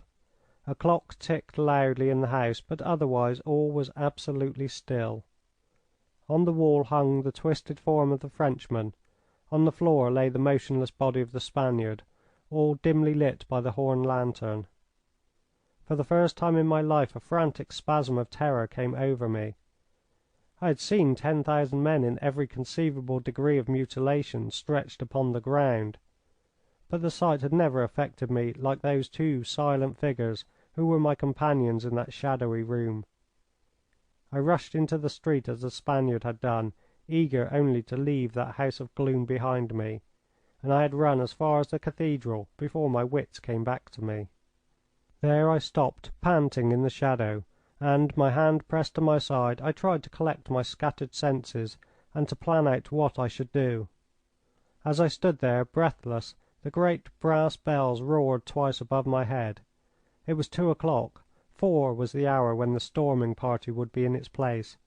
I had still 2 hours in which to act. The cathedral was brilliantly lit within, and a number of people were passing in and out, so I entered, thinking that I was less likely to be accosted there, and that I might have quiet to form my plans. It was certainly a singular sight, for the place had been turned into a hospital, a refuge, and a storehouse. One aisle was crammed with provisions, another was littered with sick and wounded, while in the centre a great number of helpless people had taken up their abode and had even lit their cooking fires upon the mosaic floors. There were many at prayer, so I knelt in the shadow of a pillar and I prayed with all my heart that I might have the good luck to get out of this scrape alive, and that I might do such a deed that night as would make my name as famous in Spain as it had already become in Germany.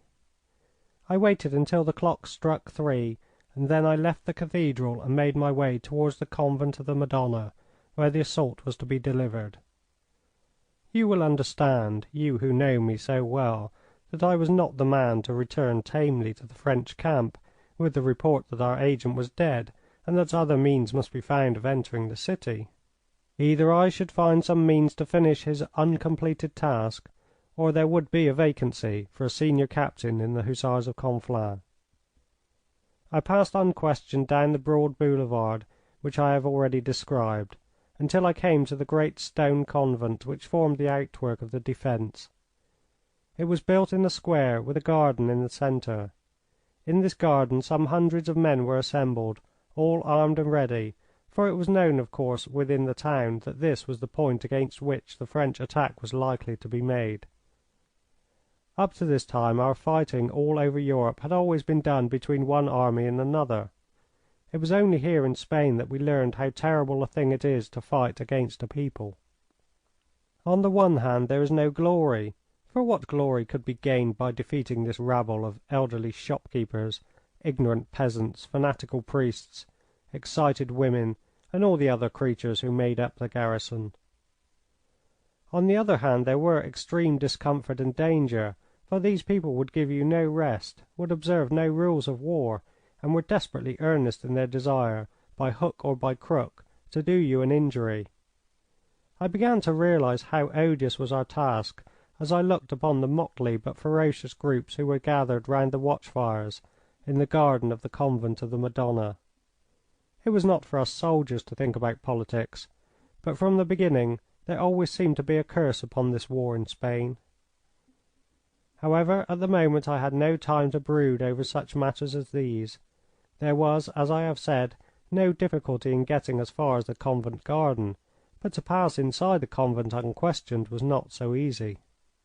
The first thing which I did was to walk round the garden, and I was soon able to pick out one large stained glass window which must belong to the chapel. I had understood from Hubert that the Mother Superior's room, in which the powder was stored, was near to this, and that the train had been laid through a hole in the wall from some neighbouring cell. I must at all costs get into the convent. There was a guard at the door, and how could I get in without explanations? But a sudden inspiration showed me how the thing might be done. In the garden was a well, and beside the well were a number of empty buckets. I filled 2 of these and approached the door. The errand of a man who carries a bucket of water in each hand does not need to be explained. The guard opened to let me through. I found myself in a long stone-flagged corridor, lit with lanterns, with the cells of the nuns leading out from one side of it. Now at last I was on the high road to success. I walked on without hesitation, for I knew by my observations in the garden which way to go for the chapel. A number of Spanish soldiers were lounging and smoking in the corridor, several of whom addressed me as I passed. I fancy it was for my blessing that they asked, and my ora pro nobis seemed to entirely satisfy them. Soon I had got as far as the chapel, and it was easy enough to see that the cell next door was used as a magazine, for the floor was all black, with powder in front of it. The door was shut, and two fierce-looking fellows stood on guard outside of it, one of them with a key stuck in his belt. Had we been alone it would not have been long before it would have been in my hand, but with his comrade there it was impossible for me to hope to take it by force. The cell next door to the magazine, on the far side from the chapel, must be the one which belonged to Sister Angela. It was half open. I took my courage in both hands, and leaving my buckets in the corridor, I walked unchallenged into the room. I was prepared to find half a dozen fierce Spanish desperadoes within, but what actually met my eyes was even more embarrassing. The room had apparently been set aside for the use of some of the nuns, who for some reason had refused to quit their home. 3 of them were within. One an elderly, stern-faced dame who was evidently the Mother Superior. The others young ladies of charming appearance. They were seated together at the far side of the room, but they all rose at my entrance, and I saw with some amazement by their manner and expressions that my coming was both welcome and expected. In a moment my presence of mind had returned, and I saw exactly how the matter lay. Naturally, since an attack was about to be made upon the convent, these sisters had been expecting to be directed to some place of safety. Probably they were under vow not to quit the walls, and they had been told to remain in this cell until they received further orders. In any case, I adapted my conduct to this supposition, since it was clear that I must get them out of the room, and this would give me a ready excuse to do so. I first cast a glance at the door and observed that the key was within. I then made a gesture to the nuns to follow me. The Mother Superior asked me some question, but I shook my head impatiently and beckoned to her again. She hesitated, but I stamped my foot and called them forth in so imperious a manner that they came at once. They would be safer in the chapel, and thither I led them, placing them at the end which was farthest from the magazine. As the 3 nuns took their places before the altar, my heart bounded with joy and pride within me, for I felt that the last obstacle had been lifted from my path. And yet how often have I not found that that is the very moment of danger? I took a last glance at the Mother Superior, and to my dismay I saw that her piercing dark eyes were fixed, with an expression in which surprise was deepening into suspicion, upon my right hand. There were 2 points which might well have attracted her attention. One was that it was red with the blood of the sentinel whom I had stabbed in the tree. That alone might count for little, as the knife was as familiar as the breviary to the monks of Saragossa. But on my forefinger I wore a heavy gold ring, the gift of a certain German baroness, whose name I may not mention. It shone brightly in the light of the altar lamp. Now, a ring upon a friar's hand is an impossibility, since they are vowed to absolute poverty. I turned quickly and made for the door of the chapel, but the mischief was done. As I glanced back I saw that the Mother Superior was already hurrying after me. I ran through the chapel door and along the corridor, but she called out some shrill warning to the 2 guards in front. Fortunately, I had the presence of mind to call out also, and to point down the passage, as if we were both pursuing the same object. Next instant I had dashed past them, sprang into the cell, slammed the heavy door, and fastened it upon the inside. With a bolt above and below and a huge lock in the centre, it was a piece of timber that would take some forcing. Even now, if they had had the wit to put a barrel of powder against the door, I should have been ruined.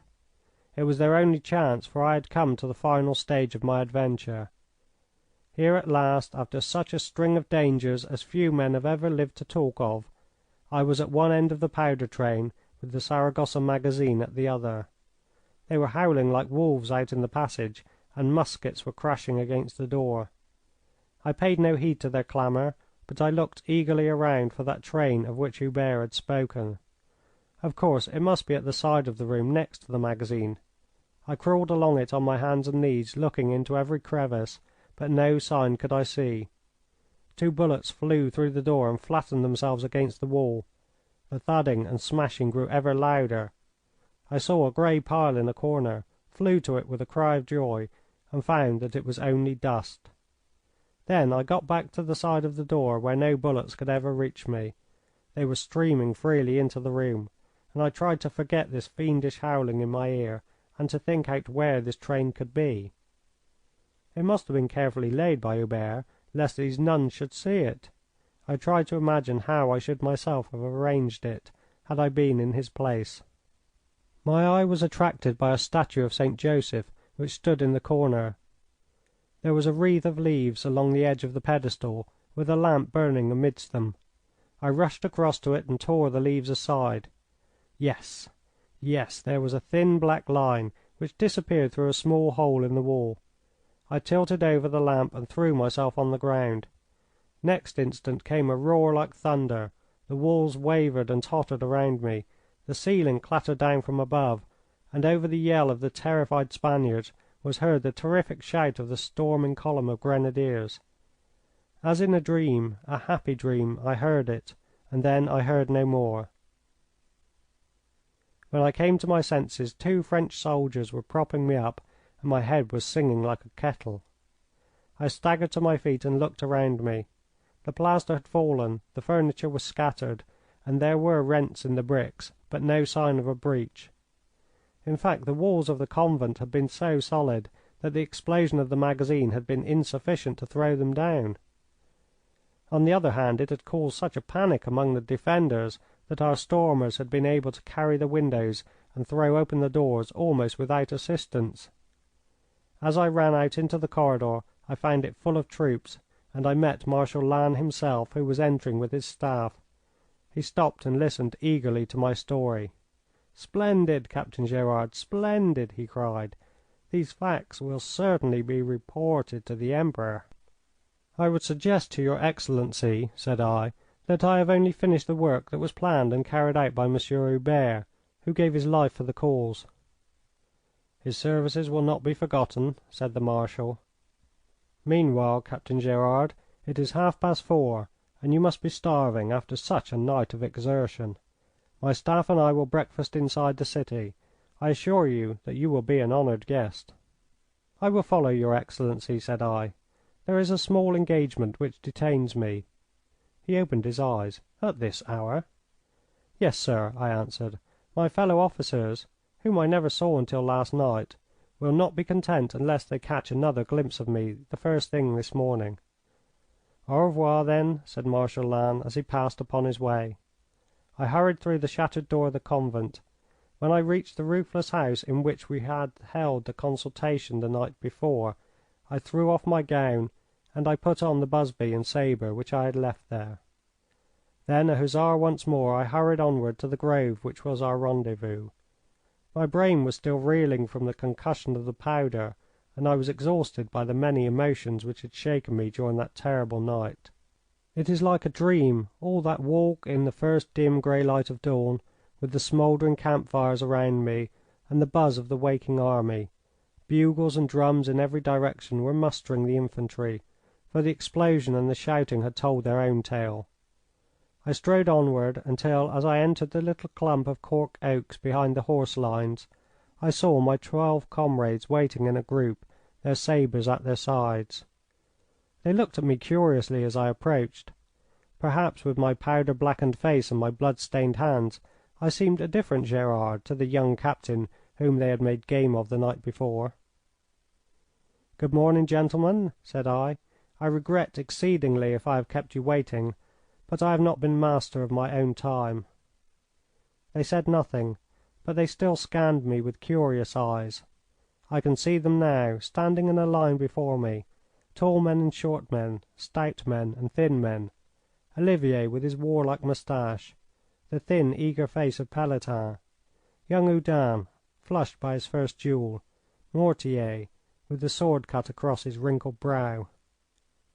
I laid aside my busby and drew my sword. "I have one favour to ask you, gentlemen," said I. "Marshal Lannes has invited me to breakfast, and I cannot keep him waiting." "What do you suggest?" asked Major Olivier. that you release me from my promise to give you 5 minutes each, and that you will permit me to attack you all together." I stood upon my guard as I spoke. But their answer was truly beautiful and truly French. With one impulse the 12 swords flew from their scabbards and were raised in salute. There they stood, the 12 of them, motionless, their heels together, each with his sword upright before his face. I staggered back from them. I looked from one to the other. For an instant I could not believe my own eyes. They were paying me homage. These the men who had jeered me. Then I understood it all. I saw the effect that I had made upon them and their desire to make reparation. When a man is weak he can steel himself against danger, but not against emotion. "Comrades!" I cried. "Comrades!" But I could say no more. Something seemed to take me by the throat and choke me, and then in an instant Olivier's arms were round me. Pelletan had seized me by the right hand, Mortier by the left. Some were patting me on the shoulder, some were clapping me on the back. On every side smiling faces were looking into mine. And so it was that I knew that I had won my footing in the Hussars of Conflans. In all the great hosts of France there was only one officer toward whom the English of Wellington's army retained a deep, steady, and unchangeable hatred. There were plunderers among the French and men of violence, gamblers, duellists, and roues. All these could be forgiven, for others of their kidney were to be found among the ranks of the English. But one officer of Massena's force had committed a crime which was unspeakable, unheard of, abominable, only to be alluded to with curses late in the evening when a second bottle had loosened the tongues of men. The news of it was carried back to England, and country gentlemen who knew little of the details of the war grew crimson with passion when they heard of it, and yeomen of the shires raised freckled fists to heaven and swore. And yet who should be the doer of this dreadful deed but our friend the Brigadier, Etienne Gerard of the Hussars of Conflans, gay riding, plume tossing, debonair, the darling of the ladies and of the 6 brigades of light cavalry. But the strange part of it is that this gallant gentleman did this hateful thing and made himself the most unpopular man in the Peninsula without ever knowing that he had done a crime for which there is hardly a name amid all the resources of our language. He died of old age, and never once in that imperturbable self-confidence which adorned or disfigured his character knew that so many thousand Englishmen would gladly have hanged him with their own hands.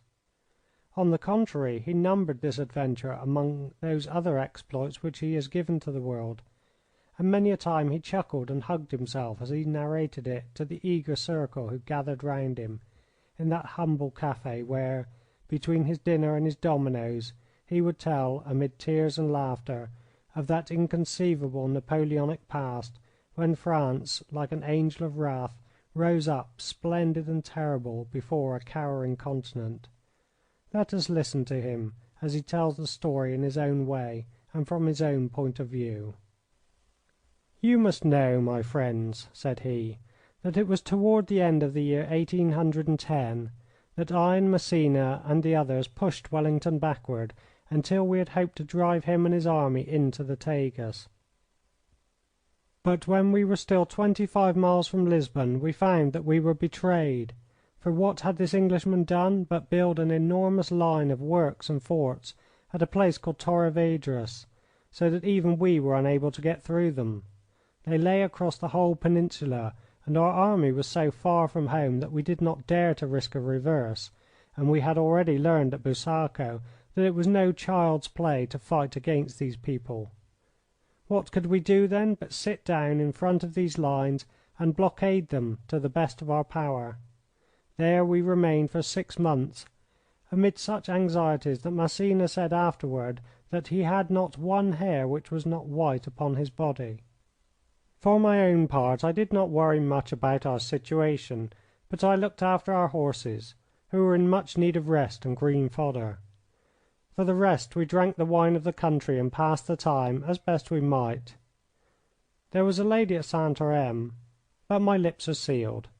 It is the part of a gallant man to say nothing, though he may indicate that he could say a great deal. One day Massena sent for me, and I found him in his tent with a great plan pinned upon the table. He looked at me in silence, with that single piercing eye of his, and I felt by his expression that the matter was serious. He was nervous and ill at ease, but my bearing seemed to reassure him. It is good to be in contact with brave men. "Colonel Etienne Gerard," said he, "I have always heard that you are a very gallant and enterprising officer." It was not for me to confirm such a report, and yet it would be folly to deny it, so I clinked my spurs together and saluted. "You are also an excellent rider." I admitted it. "And the best swordsman in the 6 brigades of light cavalry?" Massena was famous for the accuracy of his information. "Now," said he, "if you will look at this plan you will have no difficulty in understanding what it is that I wish you to do. These are the lines of Torres Vedras. You will perceive that they cover a vast space, and you will realize that the English can only hold a position here and there. Once through the lines you have 25 miles of open country which lie between them and Lisbon. It is very important to me to learn how Wellington's troops are distributed throughout that space, and it is my wish that you should go and ascertain." His words turned me cold. "Sir," said I, "it is impossible that a colonel of light cavalry should condescend to act as a spy." He laughed and clapped me on the shoulder. "You would not be a hussar if you were not a hothead," said he. "If you will listen you will understand that I have not asked you to act as a spy. What do you think of that horse?" He had conducted me to the opening of his tent, and there was a chasseur who led up and down a most admirable creature. He was a dapple grey, not very tall, a little over 15 hands perhaps, but with a short head and splendid arch of the neck which comes with the Arab blood. His shoulders and haunches were so muscular, and yet his legs so fine, that it thrilled me with joy just to gaze upon him. A fine horse or a beautiful woman, I cannot look at them unmoved. Even now, when 70 winters have chilled my blood, you can think how it was in the year 10. "This," said Massena, "is Voltigeur, the swiftest horse in our army. What I desire is that you should start tonight, ride round the lines upon the flank, make your way across the enemy's rear, and return upon the other flank, bringing me news of his disposition.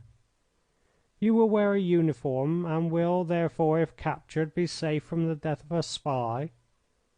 It is probable that you will get through the lines unchallenged, for the posts are very scattered. Once through, in daylight you can outride anything which you meet, and if you keep off the road you may escape entirely unnoticed. If you have not reported yourself by tomorrow night, I will understand that you are taken, and I will offer them Colonel Petrie in exchange." Ah, how my heart swelled with pride and joy as I sprang into the saddle and galloped this grand horse up and down to show the Marshal the mastery which I had of him. He was magnificent. We were both magnificent, for Massena clapped his hands and cried out in his delight. It was not I, but he, who said that a gallant beast deserves a gallant rider. Then, when for the 3rd time, with my panache flying and my dolman streaming behind me, I thundered past him, I saw upon his hard old face that he had no longer any doubt that he had chosen the man for his purpose. I drew my sabre, raised the hilt to my lips in salute, and galloped on to my own quarters. Already the news had spread that I had been chosen for a mission, and my little rascals came swarming out of their tents to cheer me. Ah, it brings the tears to my old eyes when I think how proud they were of their colonel. And I was proud of them also. They deserved a dashing leader. The night promised to be a stormy one, which was very much to my liking. It was my desire to keep my departure most secret, for it was evident that if the English heard that I had been detached from the army they would naturally conclude that something important was about to happen. My horse was taken, therefore, beyond the picket line, as if for watering, and I followed and mounted him there. I had a map, a compass, and a paper of instructions from the Marshal, and with these in the bosom of my tunic and my sabre at my side I set out upon my adventure. A thin rain was falling and there was no moon, so you may imagine that it was not very cheerful. But my heart was light at the thought of the honour which had been done me and the glory which awaited me. This exploit should be one more in that brilliant series which was to change my sabre into a baton. Ah, how we dreamed, we foolish fellows, young and drunk with success!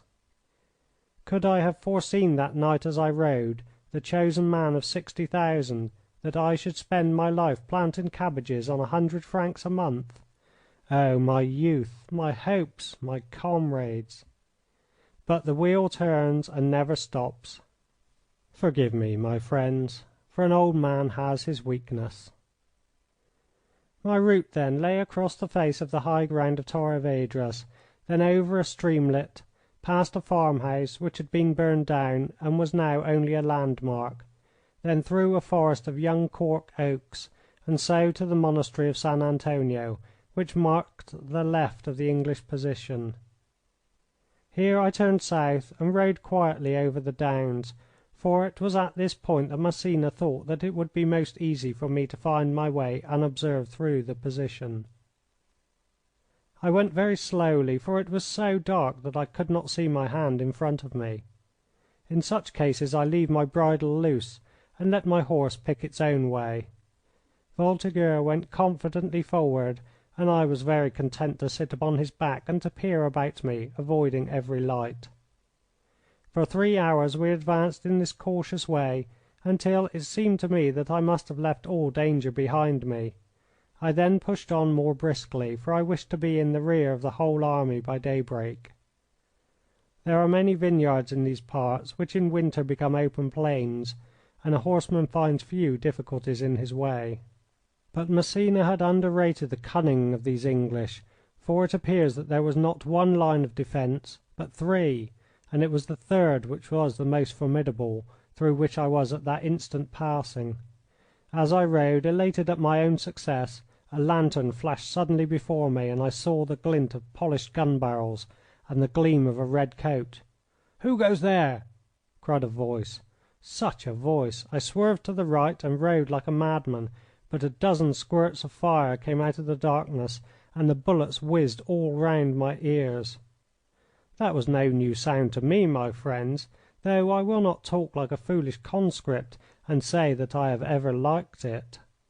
But at least it had never kept me from thinking clearly, and so I knew that there was nothing for it but to gallop hard and try my luck elsewhere. I rode round the English picket, and then, as I heard nothing more of them, I concluded rightly that I had at last come through their defences. For 5 miles I rode south, striking a tinder from time to time to look at my pocket compass, and then in an instant I feel the pang once more as my memory brings back the moment. My horse, without a sob or staggers, fell stone dead beneath me. I had never known it, but one of the bullets from that infernal picket had passed through his body. The gallant creature had never winced nor weakened, but had gone while life was in him. One instant I was secure on the swiftest, most graceful horse in Massena's army. The next he lay upon his side, worth only the price of his hide, and I stood there, that most helpless, most ungainly of creatures, a dismounted hussar. What could I do with my boots, my spurs, my trailing sabre? I was far inside the enemy's lines. How could I hope to get back again? I am not ashamed to say that I, Etienne Gerard, sat upon my dead horse and sank my face in my hands in my despair. Already the first streaks were whitening the east. In half an hour it would be light. That I should have won my way past every obstacle, and then at this last instant be left at the mercy of my enemies, my mission ruined, and myself a prisoner, was it not enough to break a soldier's heart? But courage, my friends. We have these moments of weakness, the bravest of us. But I have a spirit like a slip of steel, for the more you bend it the higher it springs. One spasm of despair, and then a brain of ice and a heart of fire. All was not yet lost. I, who had come through so many hazards, would come through this one also. I rose from my horse and considered what had best be done. And first of all it was certain that I could not get back. Long before I could pass the lines it would be broad daylight. I must hide myself for the day, and then devote the next night to my escape. I took the saddle, holsters, and bridle from poor Voltigeur, and I concealed them among some bushes, so that no one finding him could know that he was a French horse. Then, leaving him lying there, I wandered on in search of some place where I might be safe for the day. In every direction I could see camp fires upon the sides of the hills, and already figures had begun to move around them. I must hide quickly or I was lost. But where was I to hide? It was a vineyard in which I found myself, the poles of the vines still standing, but the plants gone. There was no cover there. Besides, I should want some food and water before another night had come. I hurried wildly onward through the waning darkness, trusting that chance would be my friend. And I was not disappointed. Chance is a woman, my friends, and she has her eye always upon a gallant hussar. Well, then, as I stumbled through the vineyard, something loomed in front of me, and I came upon a great square house with another long, low building upon one side of it. 3 roads met there, and it was easy to see that this was the posada, or wine shop. There was no light in the windows, and everything was dark and silent. But, of course, I knew that such comfortable quarters were certainly occupied, and probably by someone of importance. I have learned, however, that the nearer the danger may really be the safer place, and so I was by no means inclined to trust myself away from this shelter. The low building was evidently the stable, and into this I crept, for the door was unlatched. The place was full of bullocks and sheep, gathered there, no doubt, to be out of the clutches of marauders. A ladder led to a loft, and up this I climbed and concealed myself very snugly among some bales of hay upon the top. This loft had a small open window, and I was able to look down upon the front of the inn and also upon the road. There I crouched and waited to see what would happen. It was soon evident that I had not been mistaken when I had thought that this might be the quarters of some person of importance. Shortly after daybreak an English light dragoon arrived with a dispatch, and from then onward the place was in a turmoil, officers continually riding up and away. Always the same name was upon their lips, Sir Stapleton, Sir Stapleton. It was hard for me to lie there with a dry moustache and watch the great flagons which were brought out by the landlord to these English officers. But it amused me to look at their fresh-coloured, clean-shaven, careless faces, and to wonder what they would think if they knew that so celebrated a person was lying so near to them. And then, as I lay and watched, I saw a sight which filled me with surprise. It is incredible, the insolence of these English. What do you suppose Milord Wellington had done when he found that Massena had blockaded him and that he could not move his army? I might give you many guesses. You might say that he had raged, that he had despaired, that he had brought his troops together and spoken to them about glory in the fatherland before leading them to one last battle. No, Milord did none of these things, but he sent a fleet ship to England to bring him a number of fox dogs, and he, with his officers, settled himself down to chase the fox. It is true what I tell you. Behind the lines of Torres Vedras these mad Englishmen made the fox chase 3 days in the week. We had heard of it in the camp, and now I was myself to see that it was true. For along the road which I have described there came these very dogs, 30 or 40 of them, white and brown, each with its tail at the same angle, like the bayonets of the old guard. My faith, but it was a pretty sight! And behind and amidst them there rode 3 men with peaked caps and red coats, whom I understood to be the hunters. After them came many horsemen with uniforms of various kinds, stringing along the road in twos and threes, talking together and laughing. They did not seem to be going above a trot, and it appeared to me that it must indeed be a slow fox which they hoped to catch. However, it was their affair, not mine, and soon they had all passed my window and were out of sight. I waited and I watched, ready for any chance which might offer. Presently an officer in a blue uniform, not unlike that of our flying artillery, came cantering down the road. An elderly, stout man he was, with grey side whiskers.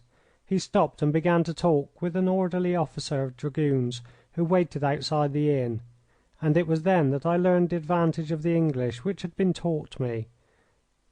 I could hear and understand all that was said. "Where is the meat?" said the officer, and I thought that he was hungering for his beefsteak. But the other answered him that it was near Altara, so I saw that it was a place of which he spoke. "You are late, Sir George," said the orderly. "Yes, I had a court martial. Has Sir Stapleton Cotton gone?" At this moment a window opened and a handsome young man in a very splendid uniform looked out of it. "Halloa, Murray," said he. "These cursed papers keep me, but I'll be at your heels." "Very good, Cotton. I am late already, so I will ride on." "You might order my groom to bring round my horse," said the young general at the window to the orderly below, while the other went on down the road. The orderly rode away to some outlying stable, and then in a few minutes there came a smart English groom with a cockade in his hat, leading by the bridle a horse. And oh, my friends, you have never known the perfection to which a horse can attain until you have seen a first-class English hunter. He was superb, tall, broad, strong, and yet as graceful and agile as a deer. Coal black he was in colour, and his neck and his shoulders and his quarters and his fetlocks, how can I describe him all to you? The sun shone upon him as on a polished ebony, and he raised his hoofs in a little playful dance, so lightly and prettily, while he tossed his mane and whinnied with impatience.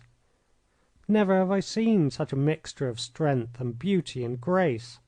I had often wondered how the English Hussars had managed to ride over the chasseurs of the Guards in the affair at Astorga, but I wondered no longer when I saw the English horses.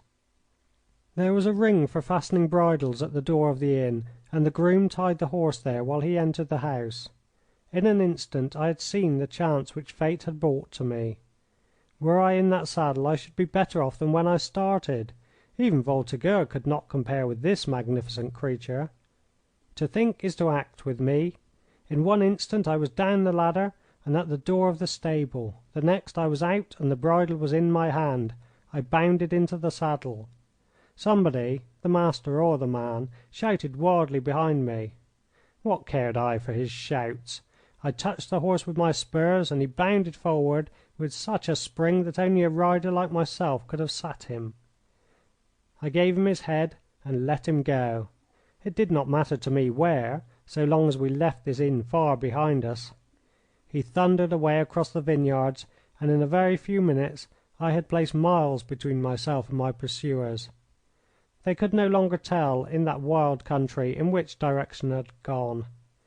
I knew that I was safe, and so, riding to the top of a small hill, I drew my pencil and notebook from my pocket and proceeded to make plans of those camps which I could see and to draw the outline of the country. He was a dear creature upon whom I sat, but it was not easy to draw upon his back, for every now and then his two ears would cock and he would start and quiver with impatience. At first I could not understand this trick of his, but soon I observed that he only did it when a peculiar noise, "Yoi, yoi, yoi," came from somewhere among the oak woods beneath us. And then suddenly this strange cry changed into a most terrible screaming, with the frantic blowing of a horn.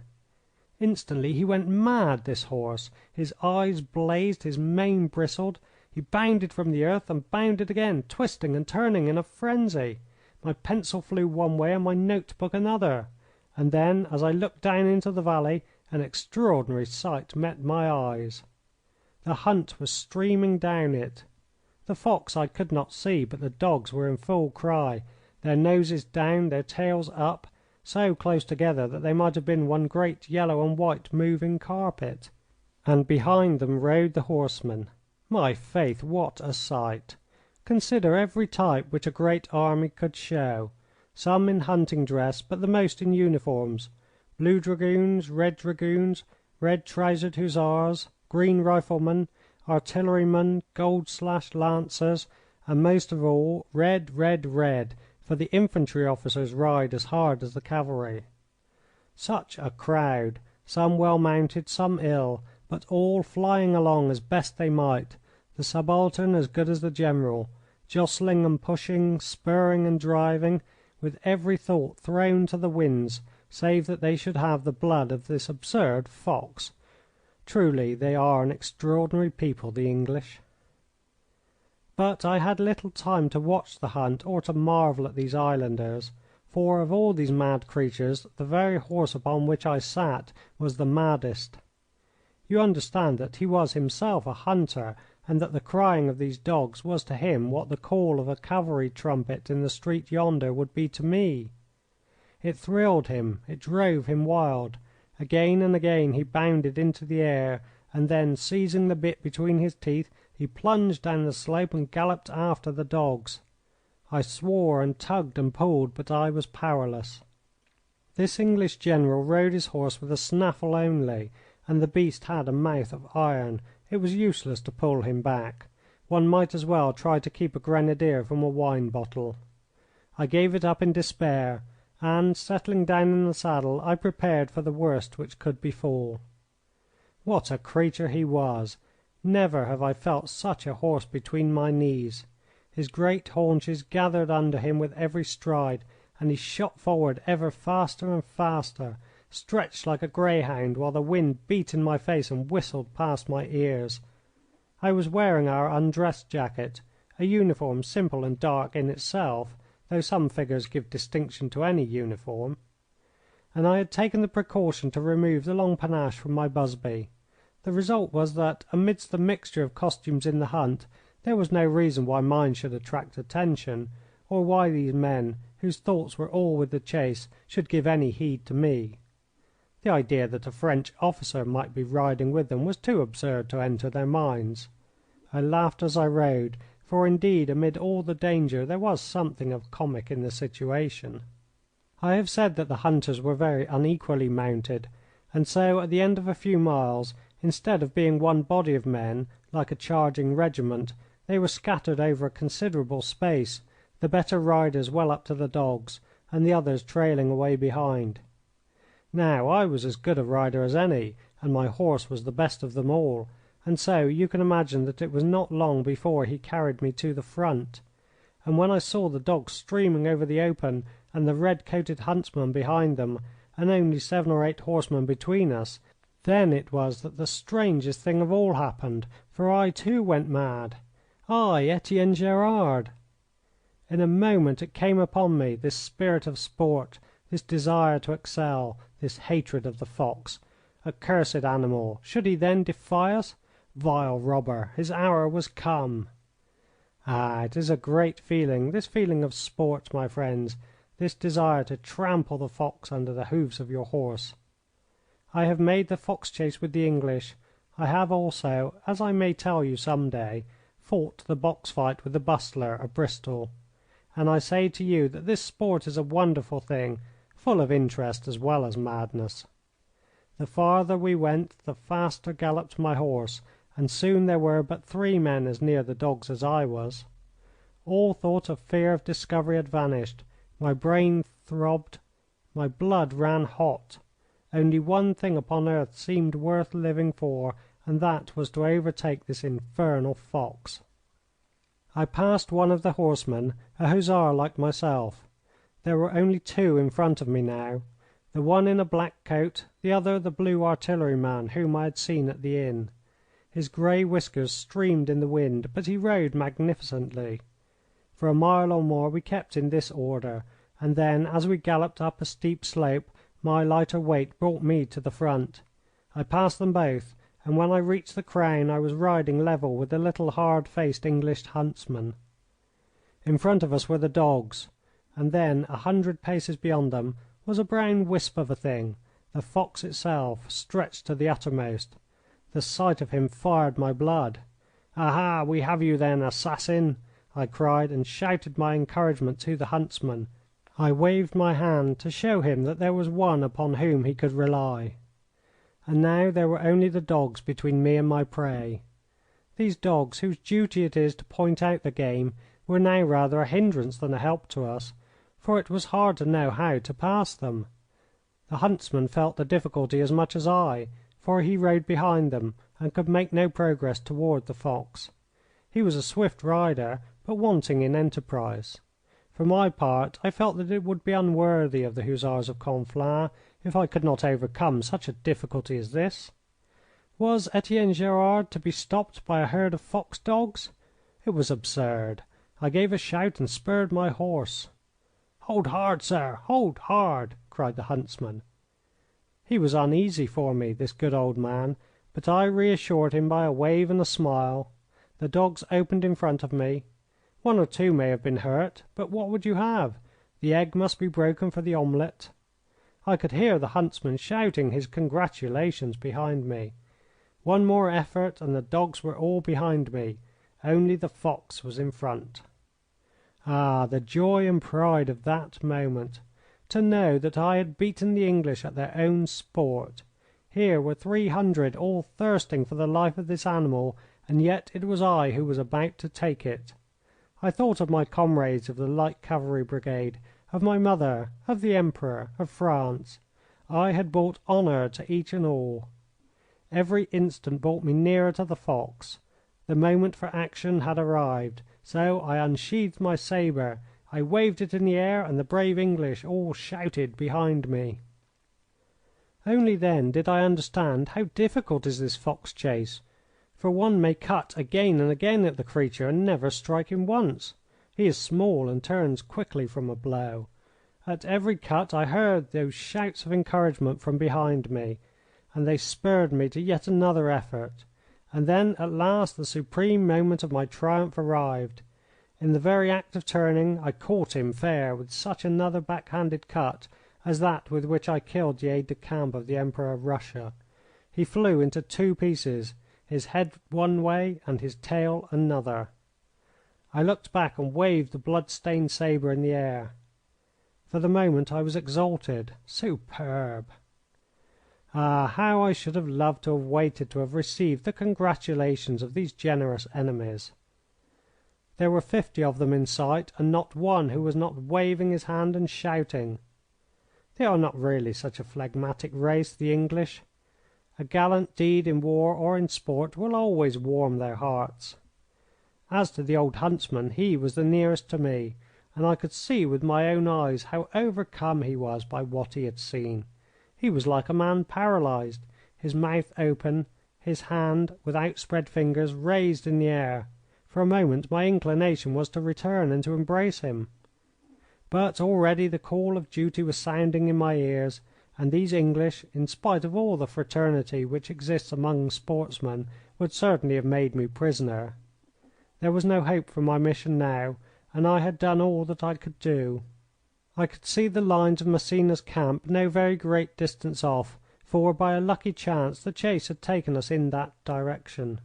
I turned from the dead fox, saluted with my sabre, and galloped away. But they would not leave me so easily, these gallant huntsmen. I was the fox now, and the chase swept bravely over the plain. It was only at the moment when I started for the camp that they could have known that I was a Frenchman, and now the whole swarm of them were at my heels. We were within gunshot of our pickets before they would halt, and then they stood in knots and would not go away, but shouted and waved their hands at me. No, I will not think that it was in enmity. Rather would I fancy that a glow of admiration filled their breasts, and that their one desire was to embrace the stranger who had carried himself so gallantly and well. How the Brigadier Saved the Army. I have told you, my friends, how we held the English shut up for 6 months, from October 1810 to March 1811, within their lines of Torres Vedras. It was during this time that I hunted the fox in their company and showed them that amidst all their sportsmen there was not one who could outride a Hussar of Conflans. When I galloped back into the French lines, with the blood of the creature still moist upon my blade, the outposts, who had seen what I had done, raised a frenzied cry in my honour, whilst these English hunters still yelled behind me, so that I had the applause of both armies. It made the tears rise to my eyes to feel that I had won the admiration of so many brave men. These English are generous foes. That very evening there came a packet under a white flag addressed to the Hussar officer who cut down the fox. Within I found the fox itself in two pieces, as I had left it. There was a note also, short but hearty, as the English fashion is, to say that as I had slaughtered the fox, it only remained for me to eat it. They could not know that it was not our French custom to eat foxes, and it showed their desire that he who had won the honours of the chase should also partake of the game. It is not for a Frenchman to be outdone in politeness, and so I returned it to these brave hunters and begged them to accept it as a side dish for their next déjeuner de la chasse. It is thus that chivalrous opponents make war. I had brought back with me from my ride a clear plan of the English lines, and this I laid before Massena that very evening. I had hoped that it would lead him to attack, but all the marshals were at each other's throats, snapping and growling like so many hungry hounds. Ney hated Massena, and Massena hated Junot, and Soult hated them all. For this reason nothing was done. In the meantime food grew more and more scarce, and our beautiful cavalry was ruined for want of fodder. With the end of winter we had swept the whole country bare, and nothing remained for us to eat, although we sent our forage parties far and wide. It was clear even to the bravest of us that the time had come to retreat.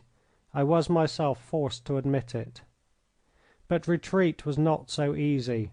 Not only were the troops weak and exhausted from want of supplies, but the enemy had been much encouraged by our long inaction. Of Wellington we had no great fear. We had found him to be brave and cautious, but with little enterprise. Besides, in that barren country his pursuit could not be rapid. But on our flanks and in our rear there had gathered great numbers of Portuguese militia, of armed peasants, and of guerillas. These people had kept a safe distance all the winter, but now that our horses were foundered they were as thick as flies all around our outposts, and no man's life was worth a sou when once he fell into their hands. I could name a dozen officers of my own acquaintance who were cut off during that time, and the luckiest was he who received a ball from behind a rock through his head or his heart. There were some whose deaths were so terrible that no report of them was ever allowed to reach their relatives. So frequent were these tragedies, and so much did they impress the imagination of the men, that it became very difficult to induce them to leave the camp. There was one especial scoundrel, a guerilla chief named Manuelo, the Smiler, whose exploits filled our men with horror. He was a large, fat man of jovial aspect, and he lurked with a fierce gang among the mountains which lay upon our left flank. A volume might be written of this fellow's cruelties and brutalities, but he was certainly a man of power, for he organised his brigands in a manner which made it almost impossible for us to get through his country. This he did by imposing a severe discipline upon them and enforcing it by cruel penalties, a policy by which he made them formidable, but which had some unexpected results, as I will show you in my story. Had he not flogged his own lieutenant? But you will hear of that when the time comes. There were many difficulties in connection with a retreat, but it was very evident that there was no other possible course, and so Massena began to quickly pass his baggage and his sick from Torre Novas, which was his headquarters, to Coimbra, the first strong post on his line of communications. He could not do this unperceived, however, and at once the guerillas came swarming closer and closer upon our flanks. One of our divisions, that of Clausel, with a brigade of Montbrun's cavalry, was far to the south of the Tagus, and it became very necessary to let them know that we were about to retreat, for otherwise they would be left unsupported in the very heart of the enemy's country. I remember wondering how Massena would accomplish this, for simple couriers could not get through, and small parties would be certainly destroyed. In some way an order to fall back must be conveyed to these men, or France would be the weaker by 14,000 men. Little did I think that it was I, Colonel Gerard, who was to have the honour of a deed which might have formed the crowning glory of any other man's life, and which stands high among those exploits which have made my own so famous. At that time I was serving on Massena's staff, and he had two other aides de camp, who were also very brave and intelligent officers. The name of one was Cortex, and of the other Duplessis. They were senior to me in age, but junior in every other respect. Cortex was a small, dark man, very quick and eager. He was a fine soldier, but he was ruined by his conceit. To take him at his own valuation, he was the first man in the army. Duplessis was a Gascon, like myself, and he was a very fine fellow, as all Gascon gentlemen are. We took it in turn, day about, to do duty, and it was Cortex who was in attendance upon the morning of which I speak. I saw him at breakfast, but afterward neither he nor his horse was to be seen. All day Massena was in his usual gloom, and he spent much of his time staring with his telescope at the English lines and at the shipping in the Tagus. He said nothing of the mission upon which he had sent our comrade, and it was not for us to ask him any questions.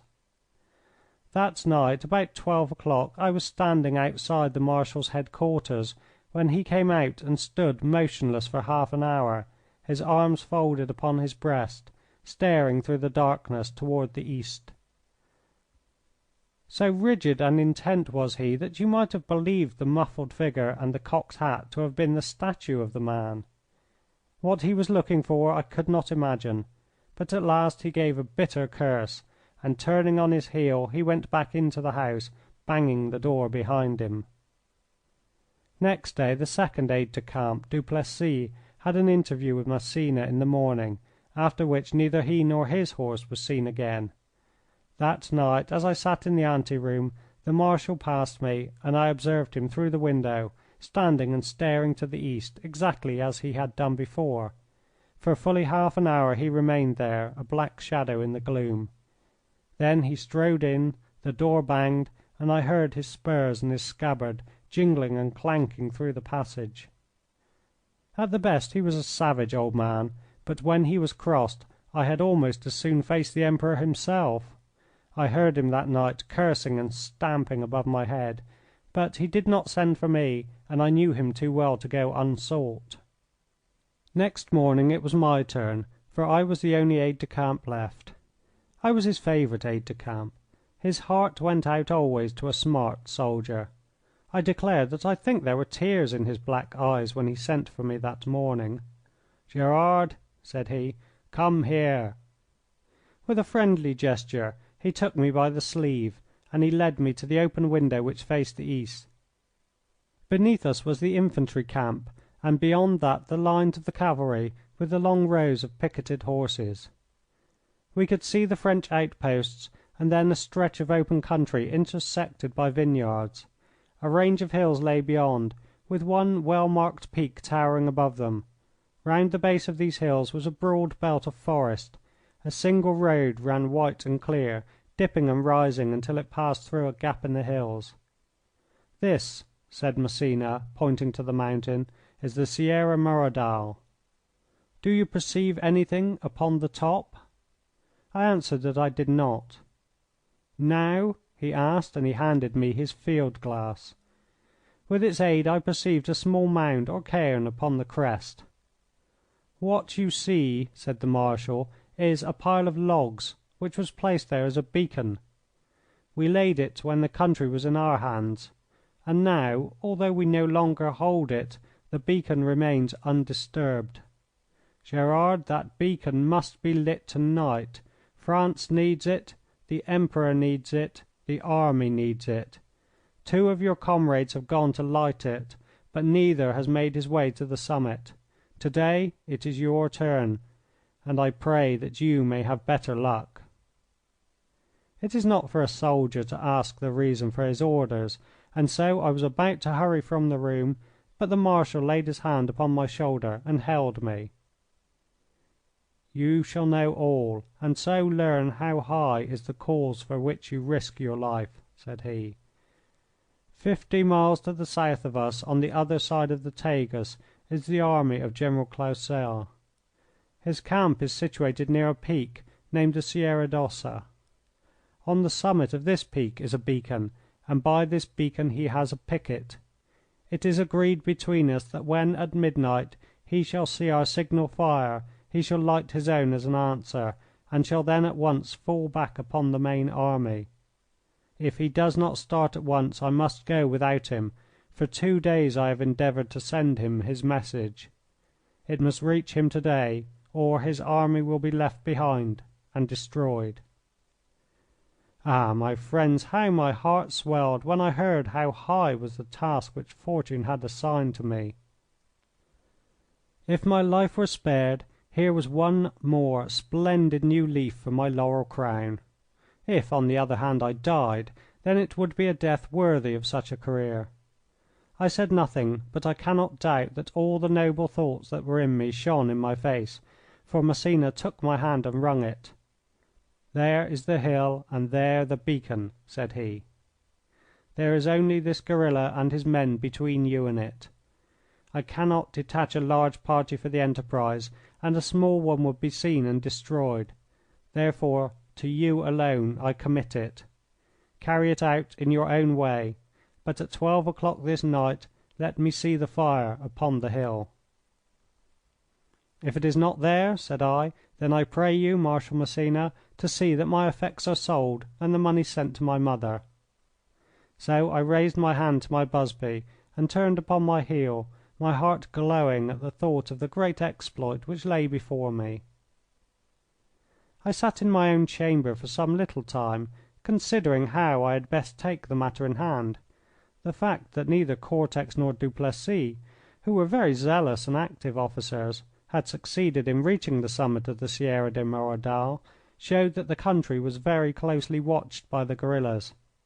I reckoned out the distance upon a map. There were 10 miles of open country to be crossed before reaching the hills. Then came a belt of forest on the lower slopes of the mountain, which may have been 3 or 4 miles wide, and then there was the actual peak itself, of no very great height, but without any cover to conceal me. Those were the 3 stages of my journey. It seemed to me that once I had reached the shelter of the wood all would be easy, for I could lie concealed within its shadows and climb upward under the cover of night. From 8 till 12 would give me 4 hours of darkness in which to make the ascent. It was only the first stage, then, which I had seriously to consider. Over that flat country there lay the inviting white road, and I remembered that my comrades had both taken their horses. That was clearly their ruin, for nothing could be easier than for the brigands to keep watch upon the road and to lay an ambush for all who passed along it. It would not be difficult for me to ride across country, and I was well horsed at that time, for I had not only Violette and Rataplan, who were 2 of the finest mounts in the army, but I had the splendid black English hunter which I had taken from Sir Cotton. However, after much thought, I determined to go upon foot, since I should then be in a better state to take advantage of any chances which might offer. As to my dress, I covered my hussar uniform with a long cloak, and I put a grey forage cap upon my head. You may ask me why I did not dress as a peasant, but I answer that a man of honour has no desire to die the death of a spy. It is one thing to be murdered, and it is another to be justly executed by the laws of war. I would not run the risk of such an end. In the late afternoon I stole out of the camp and passed through the line of our pickets. Beneath my cloak I had a field glass and a pocket pistol, as well as my sword. In my pocket were tinder, flint, and steel. For 2 or 3 miles I kept under cover of the vineyards, and made such good progress that my heart was high within me, and I thought to myself that it only needed a man of some brains to take the matter in hand to bring it easily to success. Of course, Cortex and Duplessis galloping down the high road would be easily seen, but the intelligent Gerard, lurking among the vines, was quite another person. I dare say I had got as far as 5 miles before I met any check. At that point there is a small wine house, round which I perceived some carts and a number of people, the first that I had seen.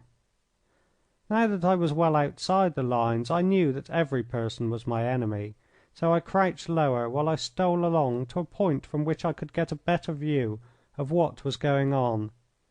I then perceived that these people were peasants who were loading 2 wagons with empty wine casks.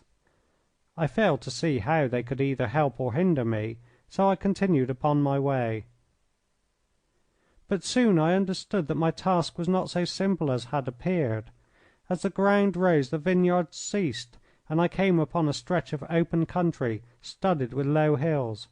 Crouching in a ditch I examined them with a glass, and I very soon perceived that there was a watcher upon every one of them, and that these people had a line of pickets and outposts thrown forward exactly like our own.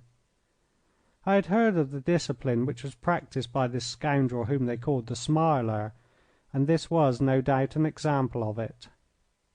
Between the hills there was a cordon of sentries, and though I worked some distance round to the flank I still found myself faced by the enemy.